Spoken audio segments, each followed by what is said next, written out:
Welcome to the Class's Permanent Podcast. Today is Friday, March 6th. We have episode 26 here for you, and we got a good one. We're going to do a little bit of a midweek preview. We'll go into a weekend preview. We're actually going to do a midweek recap, not a midweek preview. We'll talk a little news. We got a footy golf for you. I promise you this time it's not going to be as long as the last one was. Full 9 holes, I think, lasted what a real 9 holes in golf did. But yeah, let's get into it. Away we go. Class is permanent!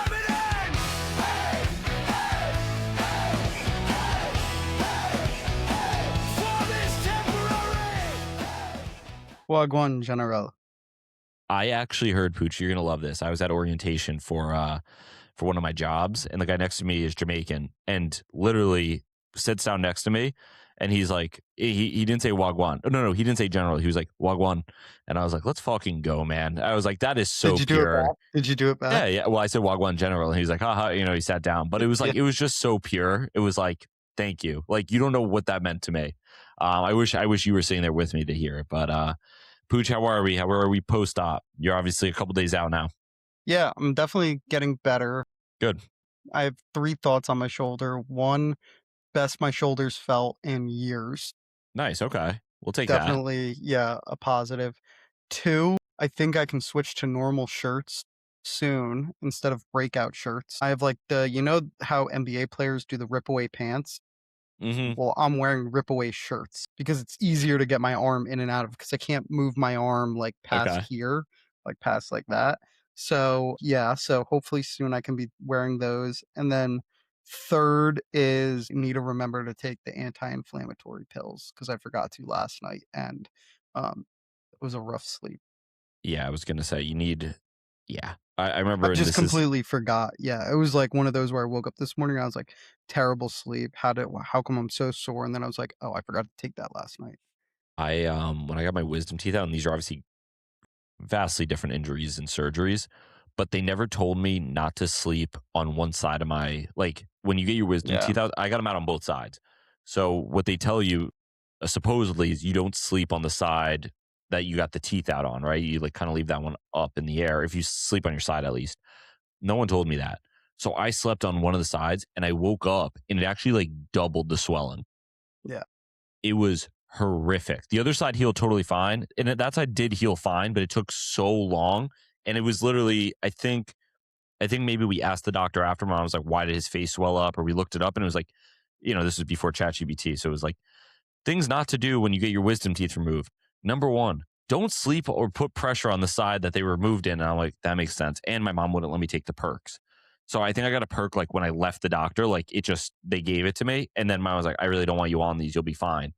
So I was miserable. But I understand like waking up and just being like, hold like that pain. And it's probably, is it more swollen or no? No, swelling's gone down. I mean, Okay. my arms like bruised, like Yeah. basic, like the whole area is just, I guess, yellow now. Shout out Coldplay, but nice shout out. No free shout outs. Yeah, I don't know if you saw today in the Spurs game, which we're really excited to get into later. We have a special guest, JEV, joining, but Darwin Munoz got pooched. So your shoulder healed. There could just never be the same amount. It's like energy cannot be created nor destroyed. It's just someone's shoulder gets healed, someone's has to go. So I don't know. Are you happy about that? Who it happened to? Are you not happy about that? Is there someone else you'd rather have it happen to? Bernardo Silva. Yeah, I was waiting on that. Yeah. I actually like Darwin Munoz, not Nunez. Munoz. I think he's actually a pretty good player. But that being said, we brought up Spurs, and we have our favorite curly-headed Kirk Cousins looking guy. What's up, Hi, Owen. What's up, Pooch? How's it going, hey, guys? Hey, Owen. Been a long day. A lot of stuff, working on a lot of stuff, just making a lot of moves in silence kind of deal. So nothing you guys need to concern yourselves with. But just know that I'm grinding in the shadows. I'm lurking in the shadows. And I'm doing some other things in the shadows that I can't get into for multiple reasons. Owen, if all this leads just to one Instagram post, I will be thrilled. Well, with all the movement I've been doing in the shadows, it's just been all the motion. I've been pretty good, Owen. I have not gotten on your case. I've been a busy guy myself in my personal life. I get how it gets, so I have not been on your case. So Can't This is why can't I get mad at me for love one joke there, working which I know for you did. Classes Permanent Incorporated. We don't micromanage here. No, I there's actually don't actually manage at negative all. management, and it's really perfect. It's a great environment. Yeah. Yeah. That being said, we are currently looking for someone to work alongside Owen as a co-producer. So if you're interested, let me know. Owen, you're not losing your job. You're still admin Owen, but we're just looking for someone to work alongside you on separate tasks that might have some overlap. So while you're on the pod hanging out, they'll make Instagram posts. So you just say it's kind of nice. Look at that. You're welcome.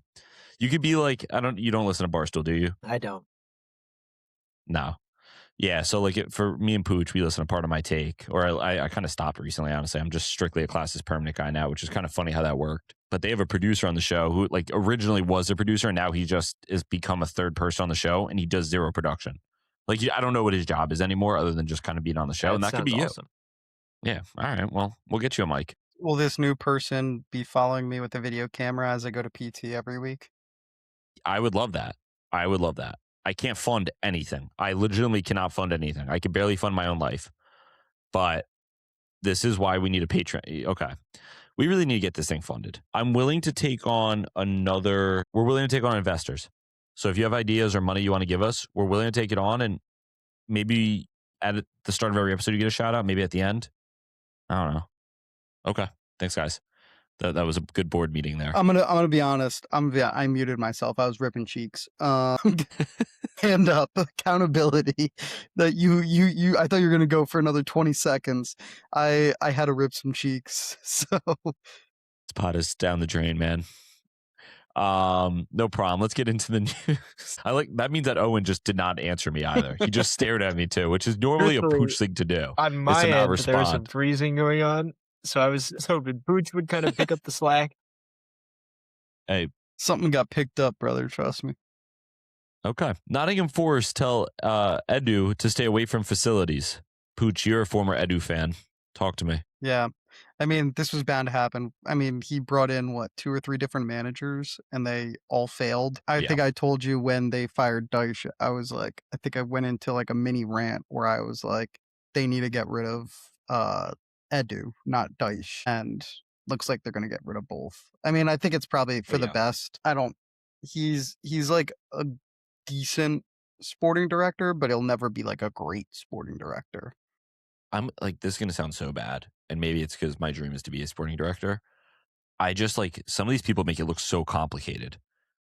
And like when you're at a big club, right, who's willing to spend money, and I get it, right? Like there are like, you can't always predict when a player's going to flop, right? Like sometimes players just are like worth the money. Everyone thinks they're insta-hin. They're not. Just some of the moves you see for some of these guys don't make sense. I mean, I can get into Spurs for days, but like a lot of these teams, sometimes I see some of them like, why are you making it so hard? I think the thing with Edu was he came in at the perfect time where there were like 3 or 4 different like technical and sporting directors at Arsenal, and he basically was the new one, and he had the bigger say eventually and took all those guys out. With that, he had a young manager who the ownership was willing to give time to, so he could kind of be able to like fail. Like I think that's what helped him at Arsenal, because a lot of his signings didn't hit. But the 3 or 4 that did hit, he looks like a genius. Like Martinelli from like the Brazilian second tier to Brazil. Like he looks like a genius right now, because if Arsenal sell him, they're selling him for 40, 50 mil. So it's like, boom, genius move by him. What else? Like he helped get Declan Rice over the line. Like stuff like that, where you're like 100 mil for Declan Rice, pretty good deal. Like let me go through. I have it here. His best.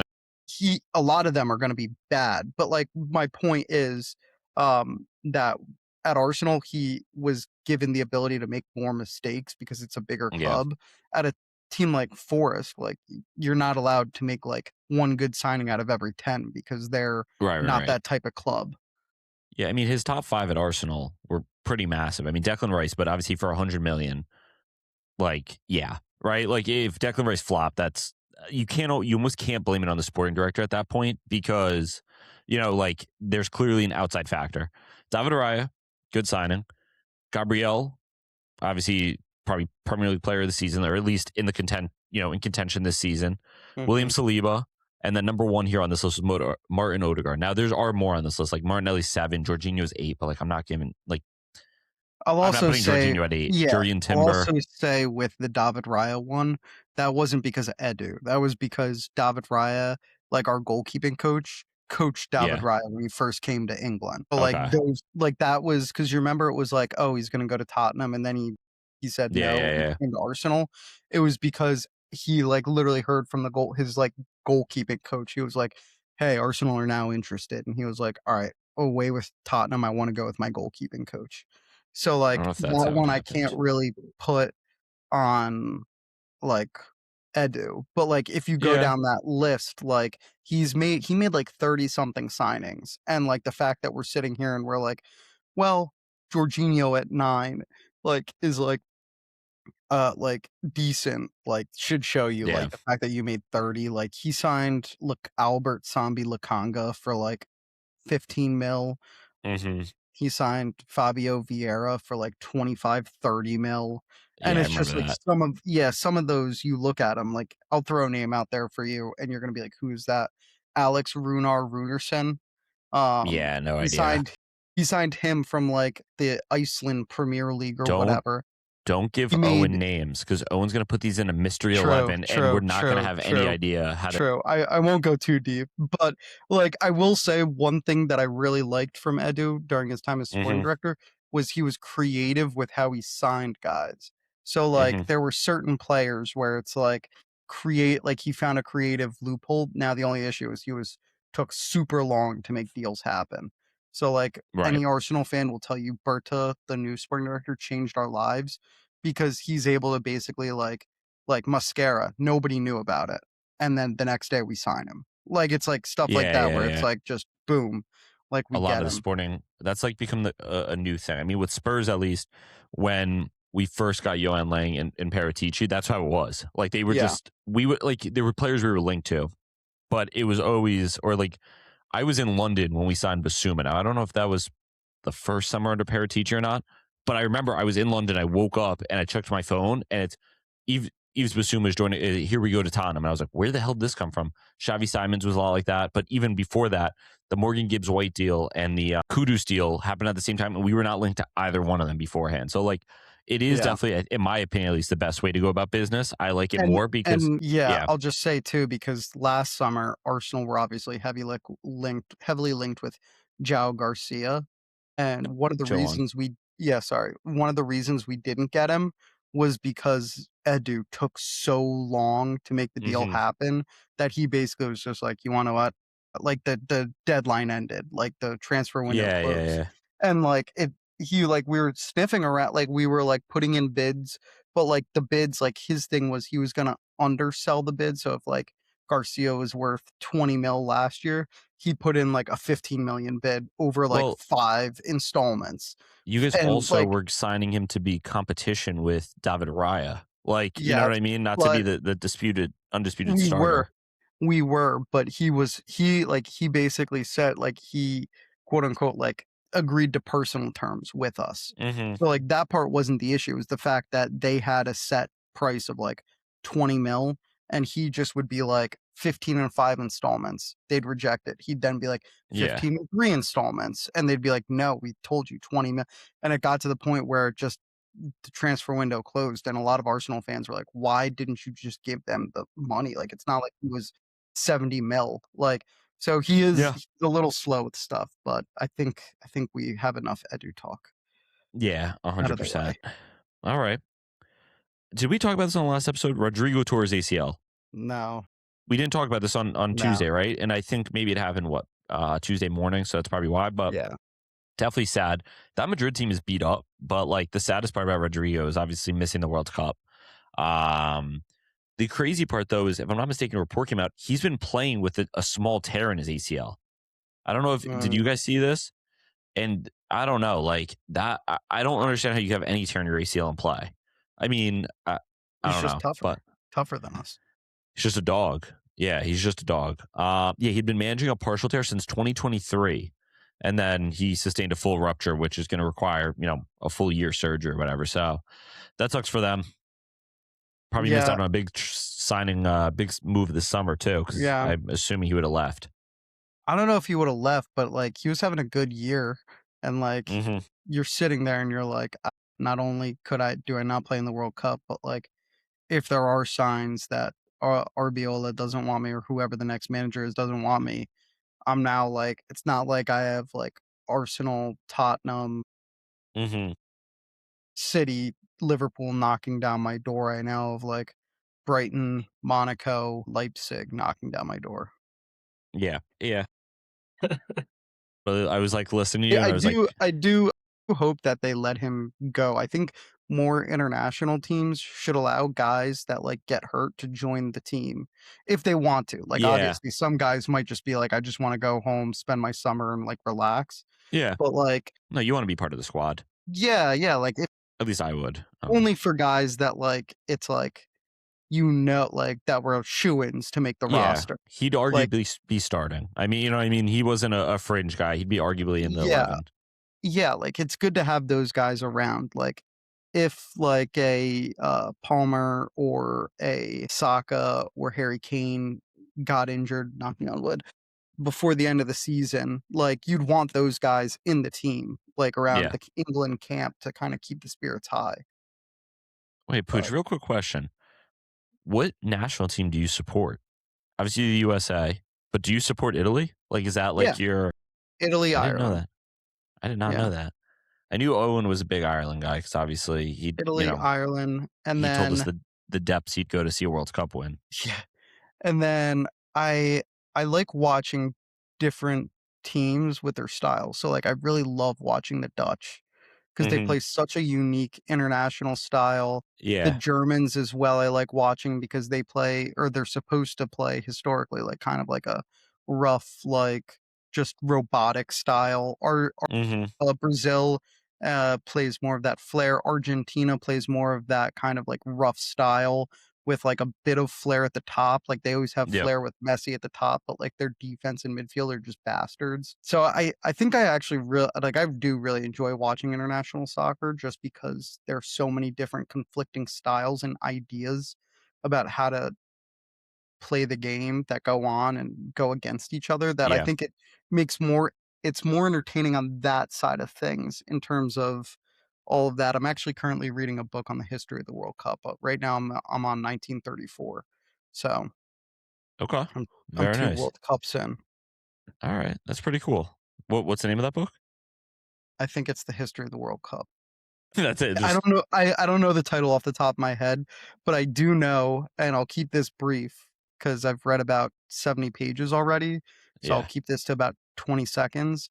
But the first 2 World Cups, because that's all I've gotten into so far, since planes weren't really a thing yet, they all had to come over by ship, like cruise ship. Interesting. Okay. So like since the first one was in Argentina, there weren't a lot of like European side, like Italy declined. I want to say Germany also declined. So like there were a lot of teams that declined from Europe to go over. That makes sense. But a few teams did, and they were like, yeah, we'd wake up early before all of the other, because they were on a cruise ship with normal people. So they'd wake up early before everybody else did, and they'd do their trainings on the ship, like before everybody else. And then during the day, they're on a cruise. Like they would just like drink, like go to the pools, like all of that's that. awesome. Yeah, and then the following one, next World Cup, 1934, was in Italy. So the same thing happened, but with South American and North American clubs. And the one funny thing was not a lot of like South American clubs could go. So they basically last minute told the American team like, "Hey, do you guys want to join?" And their Americans were like, "Yeah, sure." So they hopped on a ship, but they had to play a 1-game playoff against Mexico before the World Cup started, and they beat Mexico. But like, just imagine, like, you're not like you lose that game. You just traveled from either the US or Mexico by cruise ship for like a week and a half to Italy. You play 1 90-minute game and then you're out. And they're like, yeah, you guys can go home if you want. Like, I'd be so pressed. I'd be like, what do you mean? Like, I'm sure they probably stayed there for like a week or two. But, like, I would just be so pressed if, like, I play, I lose, and they're like, "Yeah, you can go home, like, we don't need you anymore." I'd be like, "Dude, let me play in, like, the actual World Cup." Like, what do you mean? Yeah. All right. Interesting stuff. Maybe as we get closer to the World Cup, we'll talk World Cup history. We do a little weekly countdown with Pooch, kind of like Yeah, a AFCON corner. as I've read the first 2 World Cups, I started thinking about it, and I'm gonna start ranking my favorite World Cup teams as I go throughout history. So, like, the first Argentinian team, kinda goated. They had a guy who was, like, the best player in the world for about 5 years, and he got so famous in France that every time he'd go, he would have so many, women around him that he eventually contracted syphilis Mm. and was forced to retire. Um, and yeah, pretty kind of bright star moment for him. Who was on that team? What was his name? I don't remember his name off the top of my head. I have to go back and look. I just know that I saw that story and I was like, that's so sick. Sounds like a goat. That's one way to go out. All right. Well, I'm looking forward to that. We're talking World Cup. The U.S., and this is maybe a nice little spot for Owen here. The U.S., the home jersey leaked. I mean, it's been out for a while. It's a Where's Waldo type looking jersey with a little bit of the Tina Turner kit with the ripples kind of in it with like the flag. Oh, Jesus Christ. I'm an idiot. I thought that was just a wrinkle again. God damn, I gotta stop doing that, man. Get off the perks. Yeah, you guys tell me, what do we think about this kit? Actually, before you, do I hate it? Absolutely not. I think there's definitely been worse. Do I love it? Also, like, I don't know.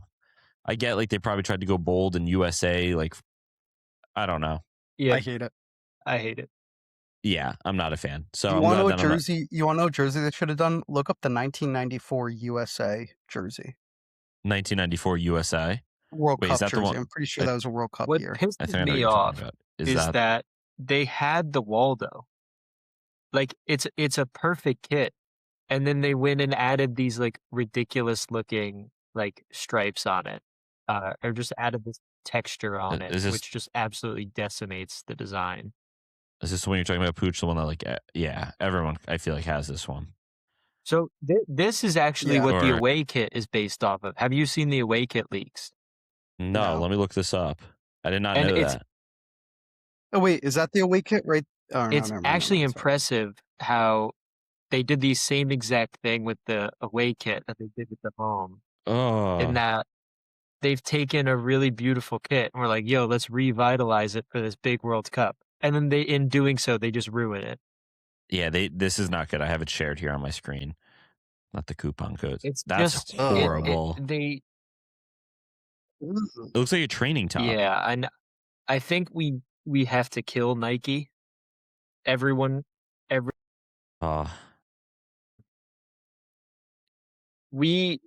like we haven't had like a really great World Cup kit in a while now.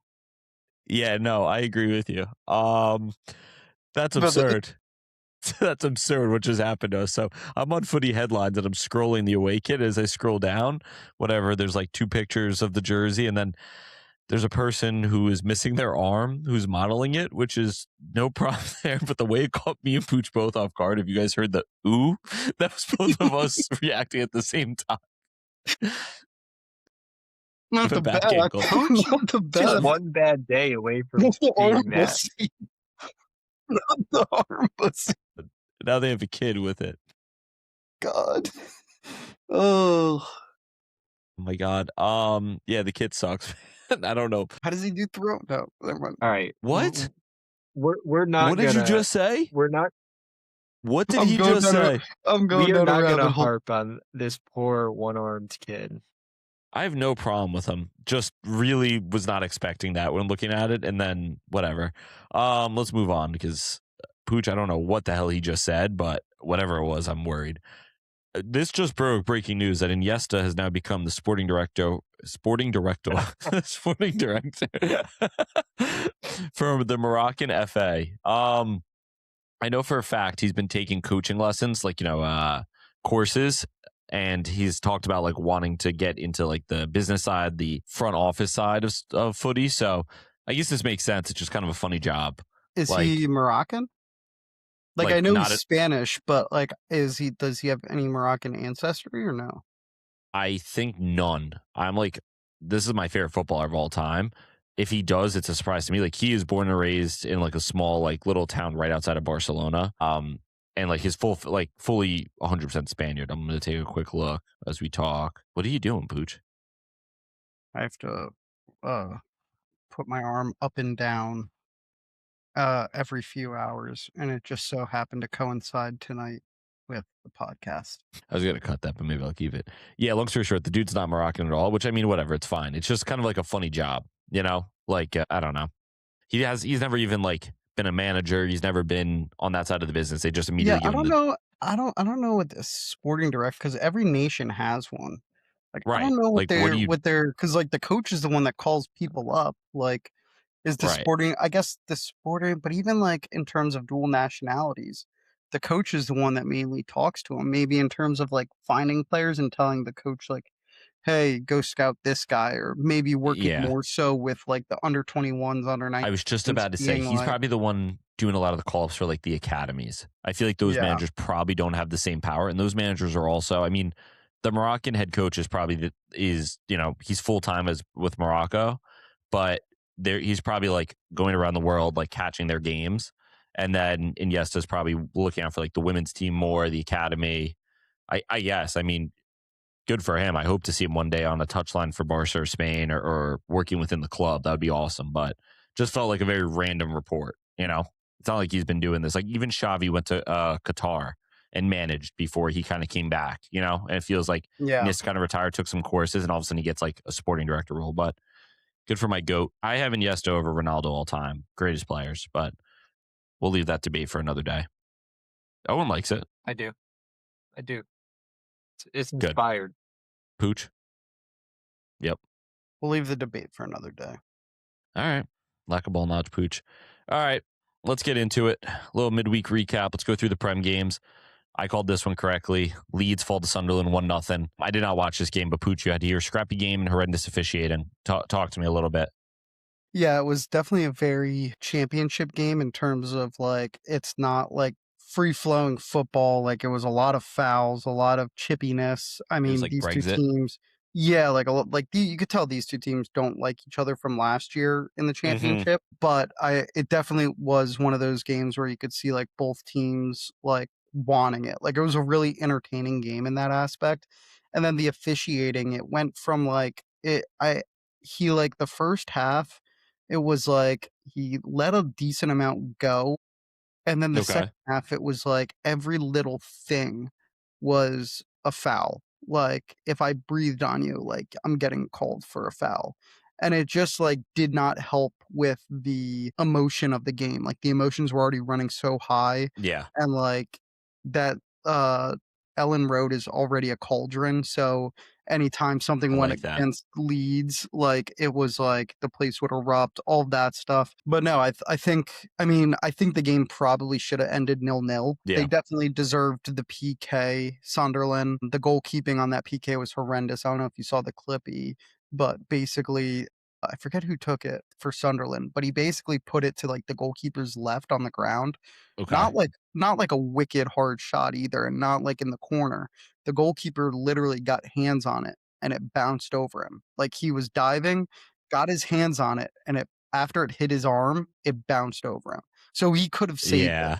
Like, it was, like, clearly, like, he could have saved it, but he just did not. So, realistically, game should have ended in a draw. That's probably what would have been, like, best for the game I watched, but Sunderland got the 3 points, and they hit that magic 40 number, which I also found out recently. Do you know why the 40 number is, like, quote, unquote, "the magic number"? As in to avoid relegation. Is that what you're trying to Yeah. say? Yeah. So I knew for Spurs that was the number we were aiming for when I was doing my case study. That was the name, but I have no idea the reason why. It was just So said it was the magic number. yeah, so the reason why was, and I found this out maybe a week and a half ago. I've been trying to put this knowledge into this Sure. podcast at some point, haven't found the Thank you. time. This was perfect. In, like, the early 2000s, West Ham had, like, a crazy good team, like Paulo, Decano.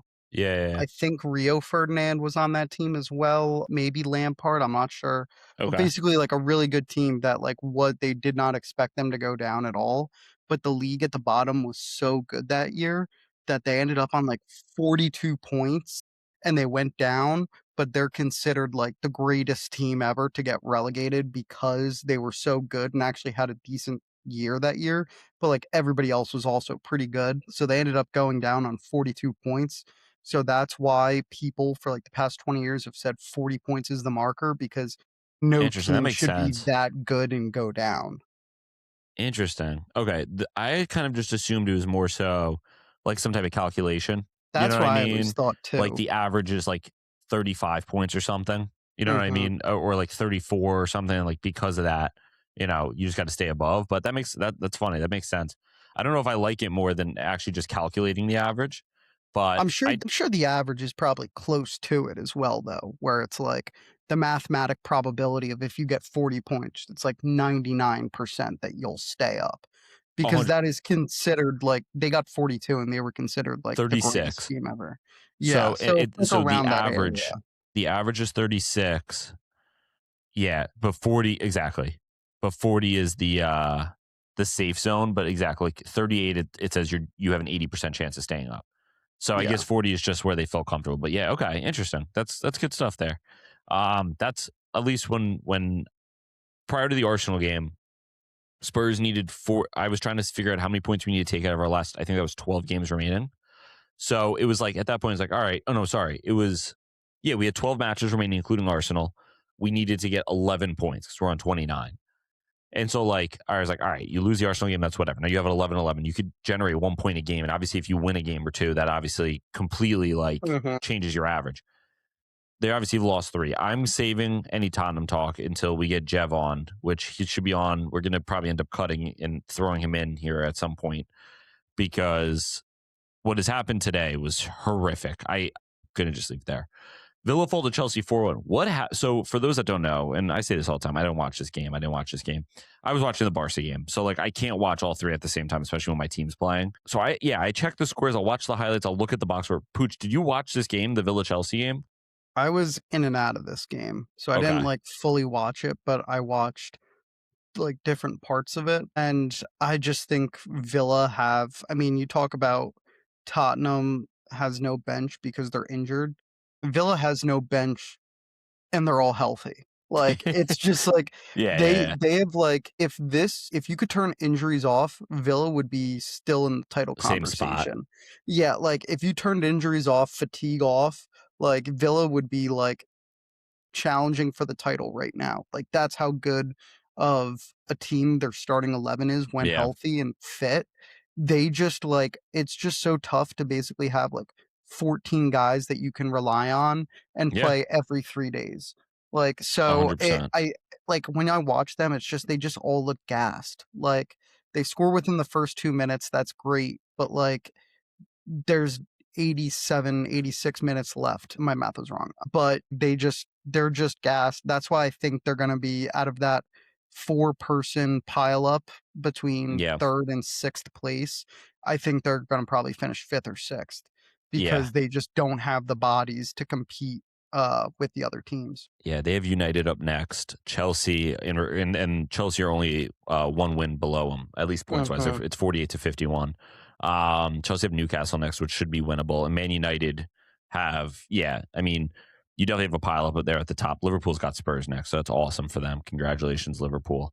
So yeah, for sure. I mean, I think they finished 6th.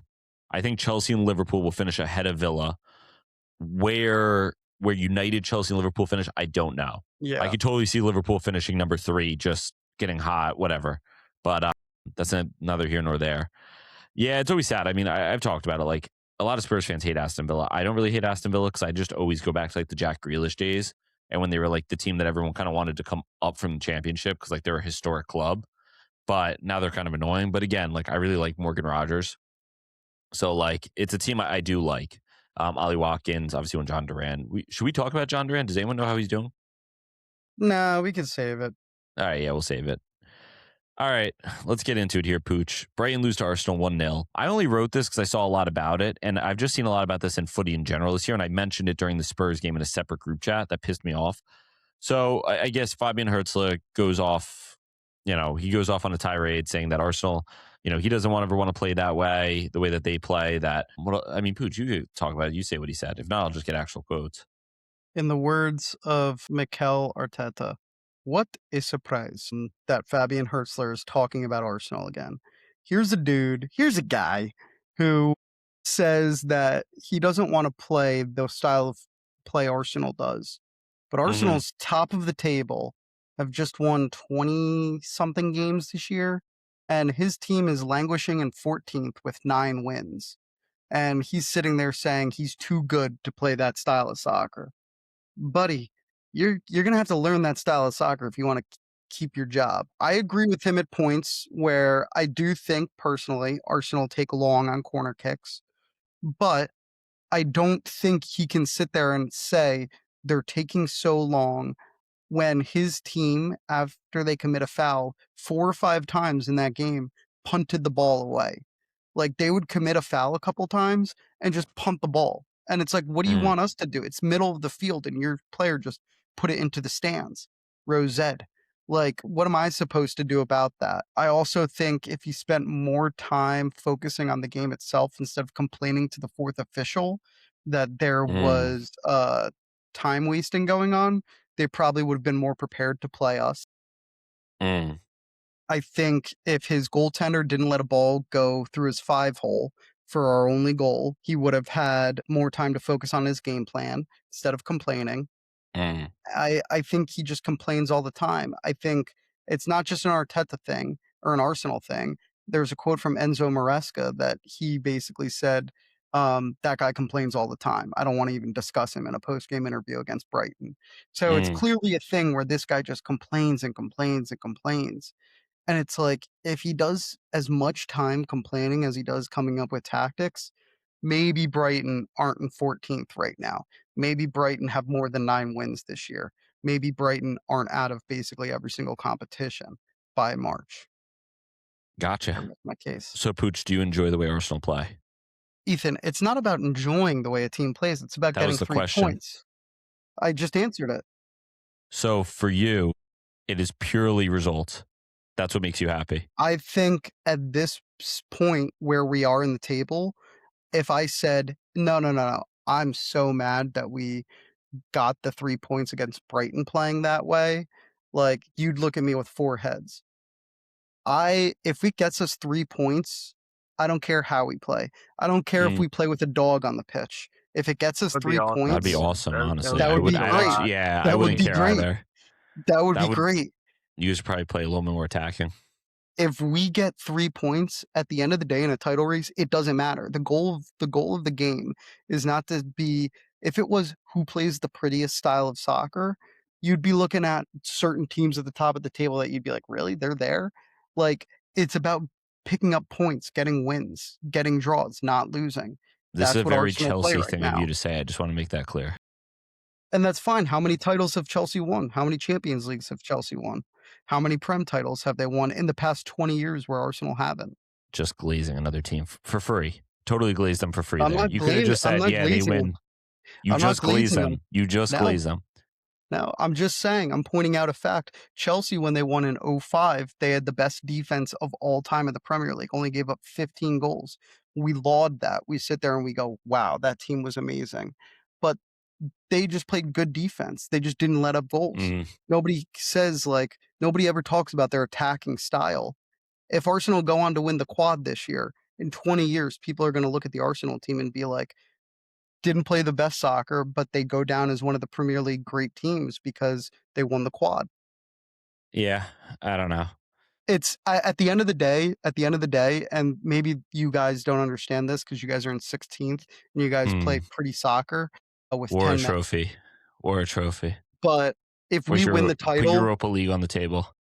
If we win the title and we play this just disgusting style of football, I'll take it. I'm not complaining as long as I have. So you admit it's disgusting. Yeah, it's disgusting. Dude, it's not nice to look at. But you want to know what? Yeah. It gets us 3 points week in, week out. So who cares? All right. I mean, listen, that's where you stand. I come from a very different footballing background mentally. I just always will, and that's okay. And like, it is what you're right. At the end of the day, you want to get results. But for me, I just go back to Johan Cruyff. Do you think if tiki-taka doesn't work for Barcelona next year, let's say we don't play tiki-taka right now, or whatever, when Pep was coaching them, yeah, with Messi, if tiki-taka wasn't working. You guys kept getting second place to Real Madrid. And then one year, Pep was just like, you want to know what? We're just going to play the most disgusting style of football ever. And you won the La Liga title and the Champions League and Copa del Rey. Would you be sitting here saying or would you be saying I hate the way that we played? That was so bad. Or would you be sitting here going, F you, Real Madrid, Puta Madrid, we're the best team in the league? There's a fallacy in the argument here. And the reason why is because you're acting like it's the only way to win. When it's Manchester not the City, only way to win. Right. So there is success with it. There's a way to win. But there is a way to win. It's a way to win. It's a way to win. Exactly. But it's not the only way to win. I know, but your argument is, well, would you be okay finishing? I don't know. Go on. I'll let you defend yourself. So there's a chart out there that says Arsenal play against the lowest block every single game by a mile. More than City, more than Liverpool. We play the lowest block where teams basically say, you want to know what? We're going to put 11 guys in the 18-yard box. What else are we supposed to do in terms of playing? How can you be expansive and be expressive when you have to go up against 11 guys in 18-yard box to score a goal? You can't. Barcelona has done that for the past 25 years. And you're telling me how they just did against Atletico Madrid and scored? They won 3-0 and almost won 4-0 against a team that legit. But Atletico Madrid are not. They were sitting there knowing that they didn't need to score a goal. I guess, but most teams in the Prem would take a draw, a 0-0 draw against that don't need to score a goal. Yeah, you're saying my point exactly. But the level is different. What do you mean the level is you're saying the Premier League teams are worse than Atletico Madrid? No, they're better than Atletico Madrid. Atletico Madrid, hold on. Arsenal played Atletico Madrid this year. Okay. And we beat them 3-0, 4-0? Okay. So we did the same thing Barcelona did. So we can do it against worse opposition like Barcelona. Okay. So, but my point is you're asking, how are you supposed to play expansive football? You just went back on your argument. My point is you're playing. Yeah, if you're playing low blocks, there's still a way to score 3 to 4 goals a game, or at least be on the attack. There is, but it significantly slows down into a slog when there's 11 guys behind a ball, and then people start saying set piece. Wow, they score all these set pieces, and it's that's a way to score against 11 men in the box. I think it's the way the set pieces are, at least from my perspective, because it's like the tush push. If you were QB sneaking from the one just very normally and they couldn't stop you, it is what it is, right? It's it's the whole fact that it's hard to referee, and it's become a fist fight in the 6. I think that's where people have the issue versus if you guys were just coming up with crazy set piece plays and just but they're designed set piece plays. I know, but how many times is it a wrestling match in the 6? But if you actually watch, it's not necessarily a wrestling match. I know. Also, it's one of those things where it's like the tush push. Anybody could do it. You're totally right. We're seeing a lot more teams do it. Tottenham could go out tomorrow and decide to do one of Arsenal's exact set piece plays and have it work. Here's the thing, though, Pucc. I don't think everyone's saying that they're mad at Arsenal, in the sense of, I think it's become an issue kind of league wide. It's as if, because people are replicating it. Spurs have played, they played Arsenal, right? Arsenal do it. But most teams that Spurs have played now, you put 7, and Spurs do it too. And it's disgusting to watch. You know what I mean? How is it disgusting to watch? I don't understand. When you have you're talking about breaking down a low block. What about when I have 10 players in my own 6, right, around my goalkeeper, and that's the set piece play? That's a set piece play to you? But you want to be a set piece coach this entire time. You want to know what? It is a set piece play because every single player has a separate movement. There are certain players. So you have a Gabriel stand either at the top of the 18 or behind the 18. The ball is going to him. It's not my fault that people put James Madison or Reece James on him, and they're all right, this guy's going to defend. And then the guys in the middle of the 6 are making their own separate movements, where one is going front post, one is backing out, one is going near post, one's standing by the keeper. Everybody has it's not just this let's just load the 6 up and hope it just ping pongs around. every team has like a certain way of doing it. And I just think Arsenal's built their team around, hey, we're going to have a lot of guys in here that are over 6 feet tall that can outmatch and outmuscle the opposing team. So it's going to work. Like, yeah, all right. We'll agree to disagree here. You could win, however, I guess you got to win, but I think all that matters is the 3 points. All right. And that's your standing, though. So stay on that. Hold on. Take off your Tottenham hat and put on your Barcelona hat. All that 100%. Matters is 3 points. No. That's like completely against the philosophy of Barcelona. I promise you it is. No. So you're saying you would rather lose out on a league title to Real Madrid playing beautiful football? Losing out, like, it's, I don't know, it's like not comparable. It's like, exactly comparable. It's 1 for 1. You would rather sit there, watch beautiful football week in, week out, and then come in second. Then I think Barcelona play disgusting fans football and come in first. As a Barcelona fan, yeah. Those are the those manager are the would be arguments. sacked. The manager would be sacked in 3 months because the fans would be upset. Because the managers have been sacked. Quique Setien was sacked despite his team being in first in La Liga. Ernesto Valverde was sacked in the summer after winning the double. So it's like there is a style to Barcelona. If you don't play it, I mean, most of them are usually successful because we have the talent. And that's fair. But once again, would you say Arsenal are the most talented team in the Premier League? Arguably. I would say arguably. You would say arguably. Yeah, but I mean, when you have a Manchester City in the Premier League, like... Would you say Barcelona are out and out right now the best team in La Liga? Again, yeah. I mean, and that maybe is some bias over Madrid, but yes. And it's not arguable compared to the Arsenal one.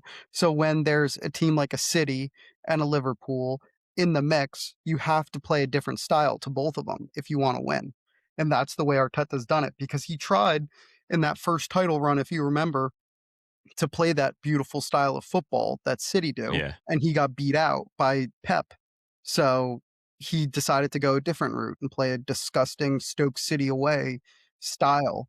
And it's been working so far. And if it works this year, it doesn't matter in my head. I will never be like, look at this team and be like, man, I really wish we didn't win the Premier League playing that style. No, I want to be drinking champagne, singing like celebrating St. Tottenham Day. Like, it's okay. That's fine. It was just a check there. That's all. It's just a question. There's nothing wrong with it. Like, Chelsea fans stand on it. Chelsea fans, like, that is like ingrained in them, is like, that's like, we just want to win. We don't care how we win. Yeah. And that's okay. As a Barca fan, I will always, like, when I worked at like NYCFC, in literally the mission statement, it says, we will play beautiful football. So if like they were playing like Arsenal football and winning, you'd be sacked in the summer. Yeah. And that's okay with me. NYCFC's won how many league titles? One league title, and they've made the playoffs 10 of the 9 years, and I think they have, of that, 6 Eastern Conference Finals. You mean 9 out of the 10 years? Yeah, probably. Okay. Eastern Conference Finals, like 6 or 7 of those years. So if we want to talk, you want to talk ball? No, because St. Louis has done nothing. So okay, I was about to say. Anyway, my point is I guess I will always, like, I've told you, I struggled when Jose Mourinho was my manager. So even when my team is winning, if I like for me at least, I watch footy as an and of course for everybody it's enjoyment, right? Everybody it's entertainment, right? Your team wins, you're entertained. At the end of the day, Ethan, I agree with you that I would rather my team play beautiful soccer and win. I think that's the dream of every single soccer fan. Of course, is to sit there, be entertained, see your team score 4 or 5 goals, not give up a goal, and leave after the 90 minutes feeling great about your team and yourself. But sometimes you can't play that way and win. Like, sometimes you just don't have the facilities for that. And Arsenal, to me, are a team that don't have the facilities for that. Okay. That's very fair to admit. All my question was do you like it? And again, most of the Chelsea fans I know, because this is arguments I've had with them, especially when they play extremely defensive or play just like kind of ugly styles in the past. And I know they're not going to like that. I just said that.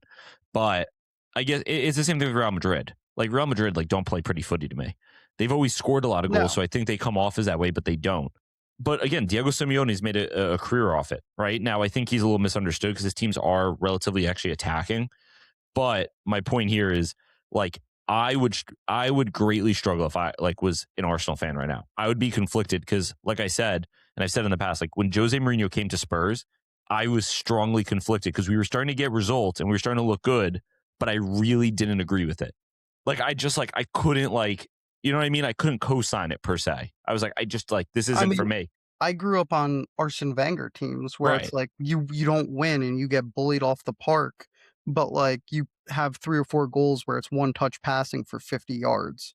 And you're like, that's the most beautiful play I've ever seen. Right. It didn't win us anything growing up. It won us a couple FA Cups. So it's like one of those things where it's like that style, I think for some teams it works, where you have a Barcelona where it's ingrained in you since you're 12 years old to play a certain way. And I know right now Flick is playing a different style than the tiki taka, but still, like it's in your DNA at Barcelona. At Arsenal, they've had to make certain exceptions to that. Now, do they have a lot of creative players? Yeah, they have good young players coming through the academy that are creative. But like right now in this season for Arsenal, they need to play this way to win it. Like they can't sit there and play. And that's fair. I guess my question is, all right, you do this again next year, right? And I don't know if you win the Prem. I don't know if I want to throw that into this question, but you continue to play like this, right? And I don't know, maybe you have success. I assume you're going to have decent success again, right? Relatively. Like at some point, are you like, oh my God, this is boring as fuck? Or are you just like, nope, well, we got to do to win? If we keep winning titles and trophies, that's all Arsenal fans want at this point is trophies. That's true. If you keep winning Prems, then yeah, you're not going to stop. If we win Prems, if we win Champions Leagues and it gives us trophies, hell yeah, play even worse soccer. Play even more of like, we're only going for set pieces and corner kicks now. Like, I want more of that. So it's like, say you only win the Prem this year, right? I don't know. What are you in the FA Cup too? Say you win only the Prem, the FA Cup. Next year, you guys again come in second, and you continue to play this way. At what point is it like, all right, we got to do something different? Like so that's more of a question for the actual coaching staff. But in my opinion, I would give it I would give it until this group feels like they can't do this anymore physically. In terms of playing kind of like a bully ball, in terms of like Saliba, Gabriel, like is their bodies, Declan Rice, he runs a ton during these games. I guess my point is too, though, is at reinforcements. Like at some point too, right? Like Man City's has had a bit of an off year. Liverpool's had an off year, right? When I say off year, I mean in the fact like they clearly not themselves. So you have to expect that next year, and I mean maybe they are just off and they're not good anymore or not the same level, but say they do come back, right? At some point, is there like, all right, we might need to change the style here? And I know you don't base it off what other teams are doing, but I mean, in my opinion, you have the players to do it. In my opinion, you should always try and figure out whatever is a new cheat code in the game. Yeah. In terms of part of the game. In terms of like Arteta saw, or maybe somebody saw like, hey, the league is maybe going to be in a year or two going to more of this like old school, like just hoof the ball up, play for set pieces, yada, yada, yada. And then maybe they see like, hey, in a year and a half, it's probably going to go back to more passing. So maybe you want a pure 10, like a Ozil in there somewhere. So you pick him up and transition some of these guys out. Like, I think every team should be chopping and changing their style every few years. Like, I don't think you should stagnate, because I think that's what happened with Klopp, where Klopp he got so close so many times against that City team, finally wins it, and then within a couple of years he's burnt out and has to leave. But like that team was basically done too. Like the style had ran its course and people knew how to compete against it. So like Pep is the only one where I've seen, and Pep does it all the time. He didn't invent, but he brought into the style of pulling that fullback into midfield. And then you saw everybody do it. So like if Pep is doing it every few years of tinkering with something just a little bit in terms of that overall system, if he's doing it, my coach should be doing it too. So in a year and a half, do I want my team still playing for set pieces? Probably not. I probably want them focusing on a new little wrinkle in their game, but I'm not there yet. Like, I don't know what that wrinkle would be. All right. Well, of course, still have to see out the league. So. No, I agreed. Yeah. But that being said, let's move on here. This helped you guys in your league, your hunt for the league. City drawn Forest 2-2. Elliot Anderson with a 75th minute banger to equalize here. I'm not getting into Spurs now, Max. The only point I was going to make is like, it's frustrating because it is so clear how bad Tottenham is, because Nottingham's able to go to City and play well, if that makes sense. And Spurs like get walked off the park by Palace and Fulham. That being said, though, I mean, yeah, I was pretty confident City are going to at some point turn it on here. And I mean, this feels like a little blip in the road, but I don't know, man. I don't know. These are the games they usually win. You know, these are the games that they usually just take care of business, and they're struggling. This is what I was telling you. I've been saying it for weeks now, where I keep saying it's not the same City we remember. Yeah, no, I think Murillo did a great job in that last minute of clearing that ball off the line. I'm not going to get ahead of myself because mathematically, if I did my math right, we still are only like, that didn't change anything. No, you guys are, well, instead of being, so City are 1 game off you guys. If they win their next game, instead of being 2 points off you, they'd be 3 points off you. No, I know, but the math that I did. No, they'd be 4. Sorry. What was your math? They'd be 4. The math that I did about 2 weeks ago, it didn't change the outcome. This game, it still had Arsenal at 86 points and City at 80. So my math didn't change at all. So it was clear, like, hey, we still got a lot of road to go over. We'll get to it for Tottenham, but I just want you to know my math didn't change for Tottenham either. You guys still are going to finish in 16th. Thank God. Yeah. Thank you. Yeah. The math didn't, I mean, it got closer. But the math itself still has you in 16th. So. Okay. I mean, as long as we stay up. There's not as much of wiggle room as there was a week and a half ago. But yeah, I mean, you guys whatever. are still 16th. Whatever. That's fine, I guess. Yeah, I mean, Elliot Anderson's a beast. He's going to make maybe even a move to City at some point. But we'll keep it pushing here. We ranted for a bit. Newcastle beat United 2-1. So this is Michael Carrick's first loss as United manager. I think, yeah, because it was the West Ham game that they drew? Why the United Strand guy didn't end up cutting his hair. But this was his first actual loss. I don't know if you guys saw this. Like, Scholes on his Instagram story was talking shit about Michael Carrick. He was like, yeah, and that's why you shit or something like that. It was really, really weird. I didn't really think that Scholes, I feel like he'd be pro Michael Carrick. I don't know. Man's be 55 and still have beef with his younger coworker. Crazy work. I mean, yeah. Oh, it was a sarcastic jibe? Either way, it's like I'm over all these ex-United pundits. They all think that because they watched Sir Alex Jocks, they are like the cream of the crop football. They act like they're Iniesta, Messi, and Busquets and Xavi, when in reality they're Paul Scholes, Gary Neville, and Phil Neville. So it's like I could care less about whatever those guys say. I did want to point out something though on the United side of things. Carrick's last 5 games, including this one, they've had 3 red cards go against the other team. Is Michael Carrick just a red card merchant? Like, because think about it, the Tottenham game, like they get a red card, Tottenham get a red card. It was tied at the time. Tottenham was playing better. Tottenham get the red card, United win. Crystal Palace was winning 1-0. Palace get a red card, United go on and win. This game, they obviously lost, but they scored the goal to tie it. And we're going to see out the 1 point. I honestly think Michael Carrick might just be a red card merchant, and he's only getting these results because his team goes against teams with 1 less man for most of the game. It's a smart way to play. That might be the new wrinkle. That's the new wrinkle. Draw get red the cards. Other team a red card. Yeah. Yeah, I mean, that's something we're going to have to keep an eye on. I like that. You're picking up on those patterns because that's important. You know what I mean? That might be the thing for Arsenal next year is they got to start drawing reds. Yeah. So that way the set piece, they have 1 man numerical advantage no matter what. Exactly. Did you see the Asula goal in this game? The game winner? Crazy he was shot. The first player to come off the bench. I don't know. It's like a weird stat.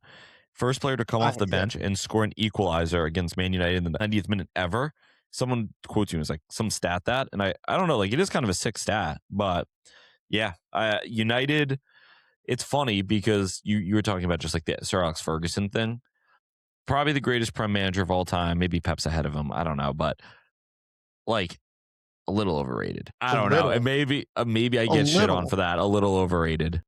They had the refs in their back pocket for about 20 years. A little Yeah, over I a mean, year. I won't even get into that, but like when it comes to, and listen, what he did is impressive and Fergie, but like the man played a 4-4-2.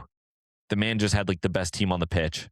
I I don't know. And like I don't know. I also think Ancelotti is a little bit overrated as a manager because again, it's I don't know him. Like I don't know. Sometimes I think some of these guys get overrated. I don't know. I just think with Sir Alex, when you think of top 5 managers of all time, he's not one of the first 5 that come into my brain. Maybe top 10. It just You depends have to start what digging top a bit. 5 means. Is top 5 based on accomplishments? Because like yeah, then yeah.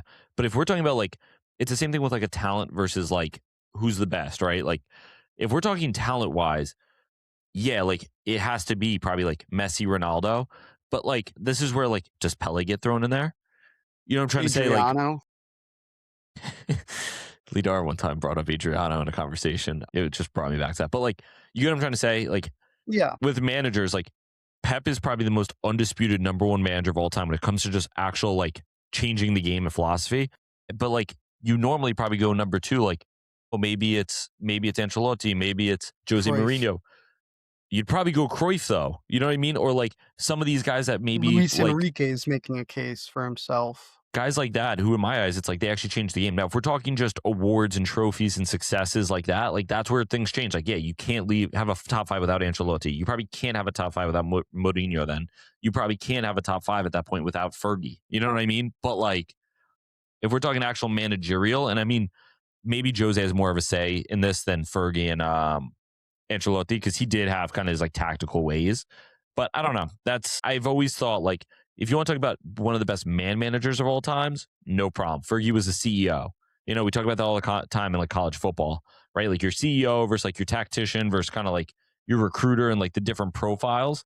I think in footy, if you're talking top 5, like just proper managers, like true managers, yeah, Fergie's probably in there. But if we're talking top 5, like coaches, you're talking top 5 tacticians, top 5 guys that have influenced the game, I don't think he's in there. I just don't. Yeah. And I'm sure United fans going to listen and tell me that I'm wrong. I have not deep dived enough into Fergie, but every time I look into him, just trying to like learn more, it's always like he played a simple 4-4-2.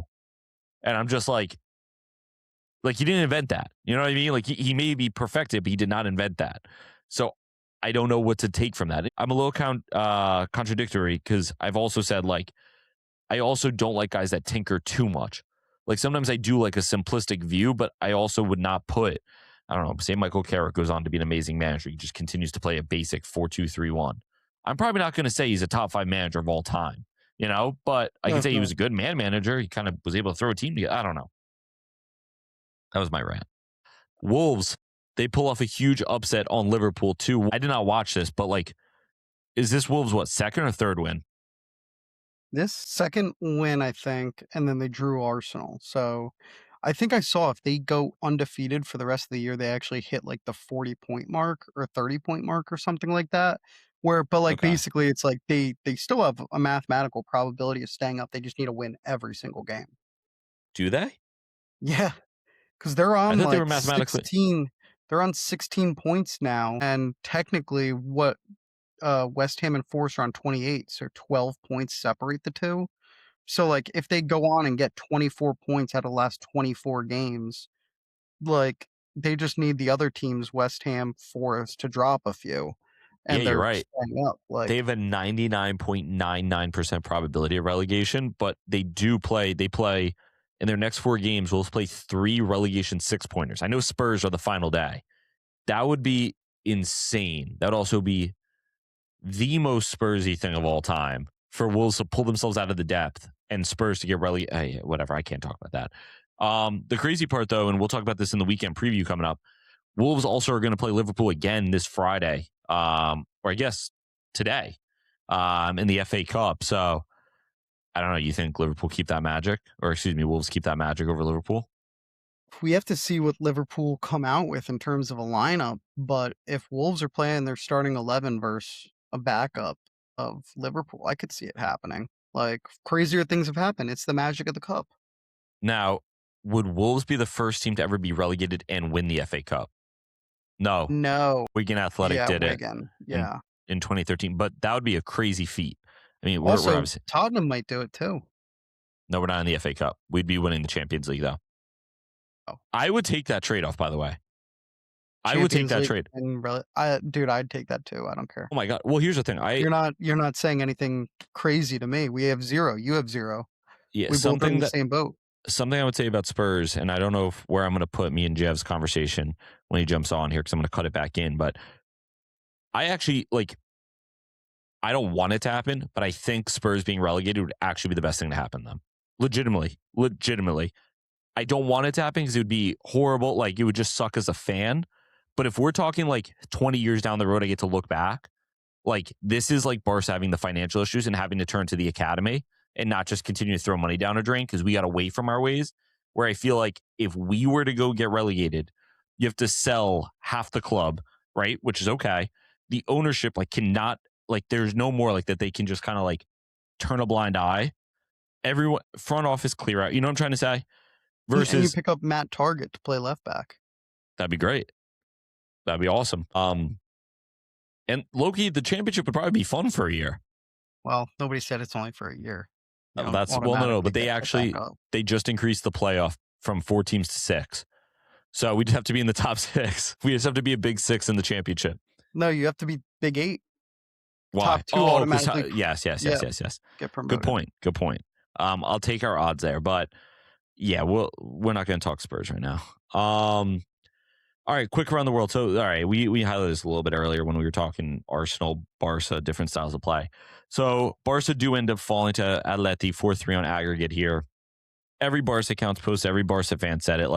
Super, super proud of the team, super proud of the effort they put out. I mean, I really hate always being going back to refs, but in the first game, Barca had a goal. Most Barca fans feel, and I feel like a lot of Liga even admitted to it, but that it was incorrectly disallowed. That goal would have put us in extra time. A little frustrating, but the fight that the players showed, the emotion they showed, I'm good. You know what I mean? I think we talked about it last episode. Just win the game and show. And they did that to a different level. If you're Atleti, you cannot feel good leaving that game the way that Barca probably felt. Barca was upset they couldn't get it done, but there's got to be a certain level of if you're Atleti, we almost blew that shit. Versus Barca, you walk in, you're like, all right, well, we lost, but you know what? We didn't lose 1-0. We didn't only win 1-0. We put on a fucking fight. So I don't know. I don't have much more to say. Proud of them. And if we don't win this year's Copa del Rey, that's all right. I think we're the club in Spain with the most. So yeah, I watched the second half of this game. Definitely more fight. That's what we wanted to see out of the boys. Yeah. My only thing would be, I feel like there were moments in that second half where we just couldn't take advantage of the because Atleti was pretty wide open. Yeah. Towards the end, they were gassed, and we just couldn't take advantage a few times. I think there was one where Araujo was right near the keeper, and he's a center back, so he doesn't have a striker's instinct, but he could have gotten the end of a ball or two there and just couldn't figure it out. I think Rafinha. Or no, maybe it was Pedri skied one over. Somebody skied one over, had a really good shot. I know right you're talking about on the left-hand side. Yeah. And it was that was a great opportunity. So I agree, it does, we won 3-0. That's all that matters. And it sucks that we don't go through, and proud of everybody, the way that they showed the fight and commitment. But you do feel even without the without the goal in the first round or the first leg, you still probably could have scored a fourth in that one. 100%. You probably should have. Should have. Yeah. I mean, it is what it is. You should never lose a first leg of a game 4-0 anyway. That's the first issue. And it's funny. So one of the chefs I work with, 2 of the chefs in the kitchen I work with are Real Madrid fans. One of them's a Barca fan with me. And Barca lost to Atleti, and then I forget the other game we lost. And people were like, oh, they suck. We played both games without Pedri and Rafinha. And I just kind of told him, I was like, honestly, I'm not too stressed because this isn't a structural or systemic issue. We don't have 2 of our better players. And when you get blown out, I kind of feel like it's not the worst thing in the world. I feel like a 1-0 loss or 2-1 loss is almost worse. And here's why. There's usually something that's going wrong. When I get blown out 4-0, sometimes you throw your hands and you're like, damn, today was not our fucking day. You know what I mean? You can almost just throw it away and come back and be like, all right, we're good. Versus if maybe it's more so if you lose a game 2-0 and you're like, wow, we look like shit today. You're like, there's a big issue here. The 4-0 kind of just hit us, and we were like, all right, whatever. You throw it away, you move on. And so like Barca's trying to pick up steam since then, and I'm not too stressed about them. I still have them as my Champions League favorite. But that being said, Sociedad beat Bilbao 2-0 on aggregate. So the Copa del Rey final will be Atleti versus Sociedad. Should be a good one. Should be a fun one. The Copa del Rey is has some of the best parity in all of footy. I think in the last 11 years, there's been 9 different winners, something like that. And so like, it's pretty cool. And the finals have had like something crazy, like 11 different participants. So it's always rotating. So good for them. Coppa Italia. Como draw Inter 0-0 in the first leg. Pucc, you said couldn't fill the stadium. Yeah, I mean, we discussed it last week. We had our own little fanfic about what you would do. We didn't. You did. Comonese you did. Person in the middle of the week. And my theory was right. The stadium seats 13,000 and only 10,000 showed up. So they couldn't even fill a Coppa Italia semifinal match, which I think is for a 13,000 person stadium isn't great. I know that they outplayed Inter. I know Inter like just looked horrendous. I didn't watch it, but I read a couple articles on the game, and that's basically like Inter should have lost, Como should have won. My intuition though immediately went to how many people showed up. And that's where I'm gonna go because I know Como will probably win the second leg and go to the final and eventually win the Coppa Italia. So I'm bracing for that that eventuality. But for right now, I just want to discuss how they couldn't fill their own stadium of 13,000 people, which I believe we filled more seats at our Winter League final match, championship match, than Como did. So in terms of capacity ratio. Yes. I'm going to look up the attendance numbers because, yeah, they're missing 3,000. Fair enough. Oh, and do you want to just go back at Pucc here? Because I don't really got much. Como was far and away the better team. This one hurts a little bit because of how much better they were. There were like I could probably remember off the top of my head 3 chances that just 100% should have been goals. Like 3 separate opportunities that we had to convert. So this is a draw that feels like a loss just because of how much Como dominated. And it sucks up against a good team like Inter because you don't know if Inter's going to snap back into form in the second leg and punish Como for not putting it away, in the first leg. I'm still feeling confident because of how dominant of a performance it was, but it hurts a little bit. What are your thoughts on not filling the stadium, though? I feel like that's an important piece you just missed. I don't know how I can emphasize to you how little impact that has on my enjoyment or thoughts going into the second leg or my recap of the first. I can't emphasize. Do you think if 3,000 more people showed up, it would have given the boys a little bit more fight to put the ball in the back of the net, considering that they played so much better than Inter? Pucc, I really don't think that. I don't think Wow, so you don't think the Como fans matter? I don't think 3,000 Italian men shouting. Wow. I don't think 3,000 more voices is really going to change things. Wow. I think it comes down to the players on the pitch having to capitalize on the opportunities that they're given. I don't think that old Salamondo in the crowd is really going to change much. So no need to harp on that. Jeez, okay. I guess Como fans don't matter. Interesting. Lazio drew Atalanta 2-2 in the first leg, so I guess we'll see what happens there. Hopefully Como are able to get a title this year, and then we'll obviously finish ahead of Roma. Let's jump into the weekend preview here then. So obviously the reason why we had prime games during the midweek is because we've got the FA Cup coming up this weekend. We already touched a little bit, Wolves, Liverpool. Let's just go through, say who we think is going to win. Wolves versus Liverpool.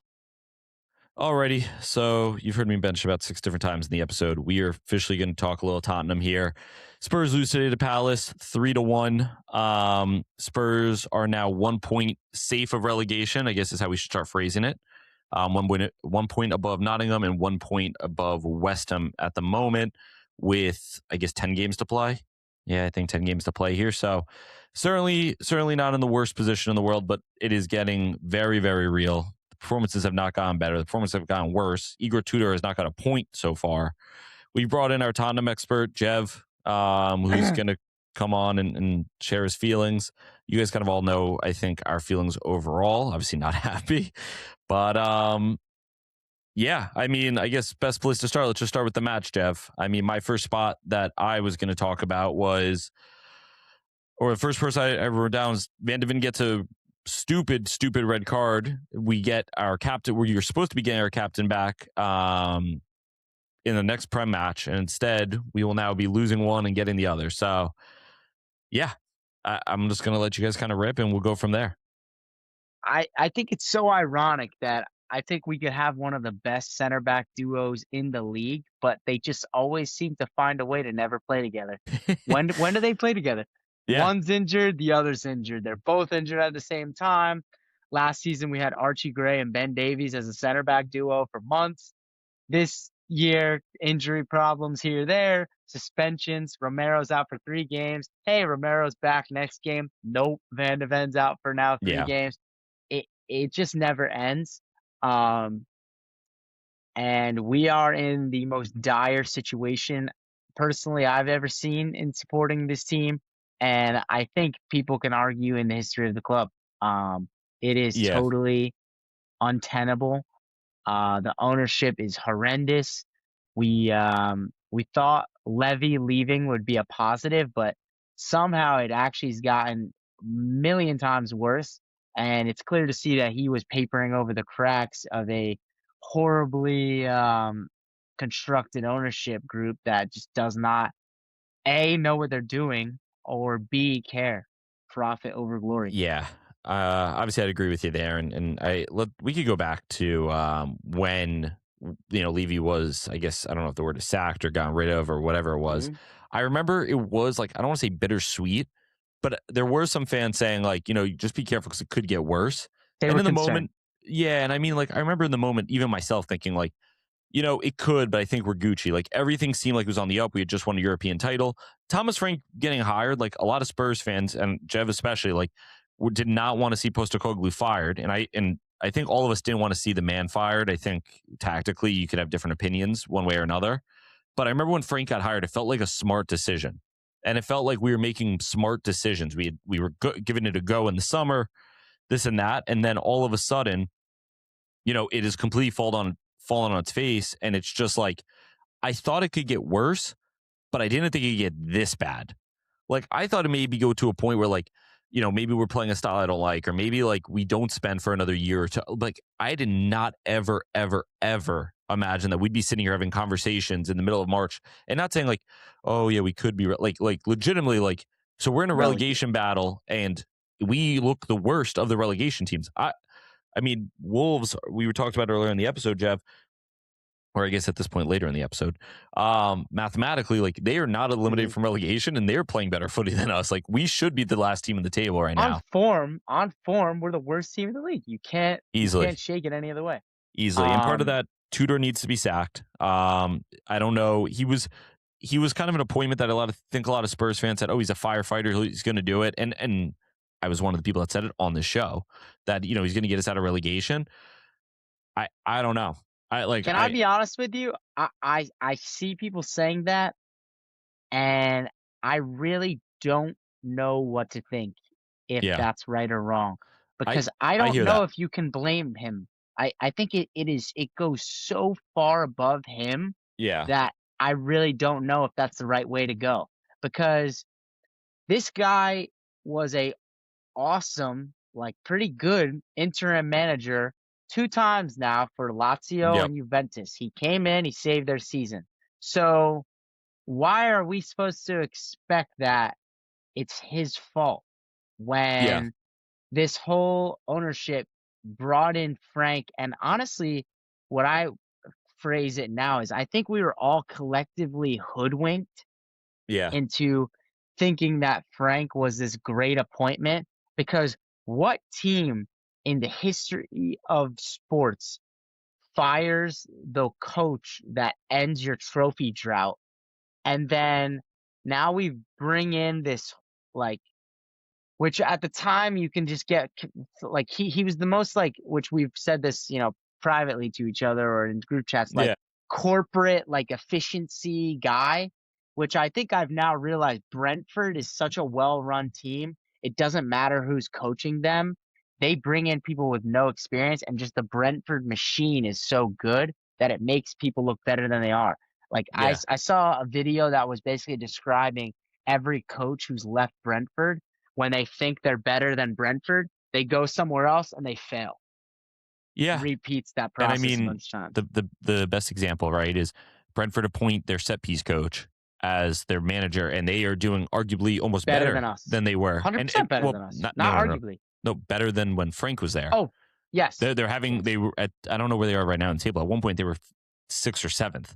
You know what I mean? Like, they were doing totally fine, and they had sold Mbuemo, like, you know what I mean? Like, the players that Frank had. So, yeah, is what it is. I think it is ignorant for any fan to actually truly blame a manager for what's going on here. Look, if you say that, like, I get it on the surface level. Who's going to come in? Who's going to come in and save us? Who? Exactly. And that's kind of the issue. I think with Tudor, the only reason why I say Pooch, you can fairly speak, dude. You don't have to raise your hand. Well, he's listening for the TED Talk. What's up, Pucc? Okay. I have a name for you guys that you guys could bring in that would help. Sure. He's this Australian manager. He has Greek nationality. Right. You can mute him now. I know. Yeah, he's been muted. All right. So and you can talk too, man. Pooch just lost his talking time. I really don't have anything to add. I really don't. I actually. Okay. Well, one thing I will say. You mentioned earlier how you don't essentially want us to get relegated, but it wouldn't be like the worst thing to happen on the planet right now. And I will say, once we got that red card, that's when I knew the game was over. Part of me was sitting there watching this game. I was like, this could be fun. Yeah.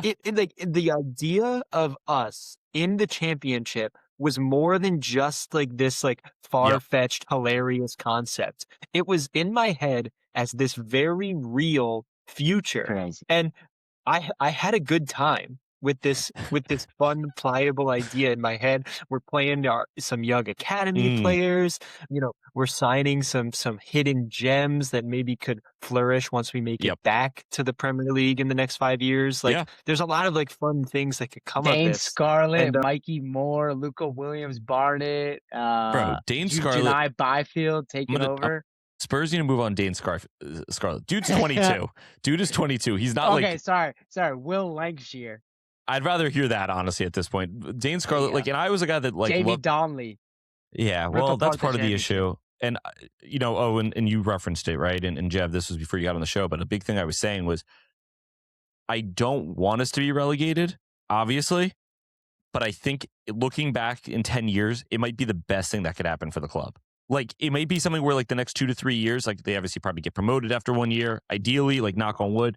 And then afterwards, like, all right, like, they get to move up again and, like, kind of go back to hopefully where they were.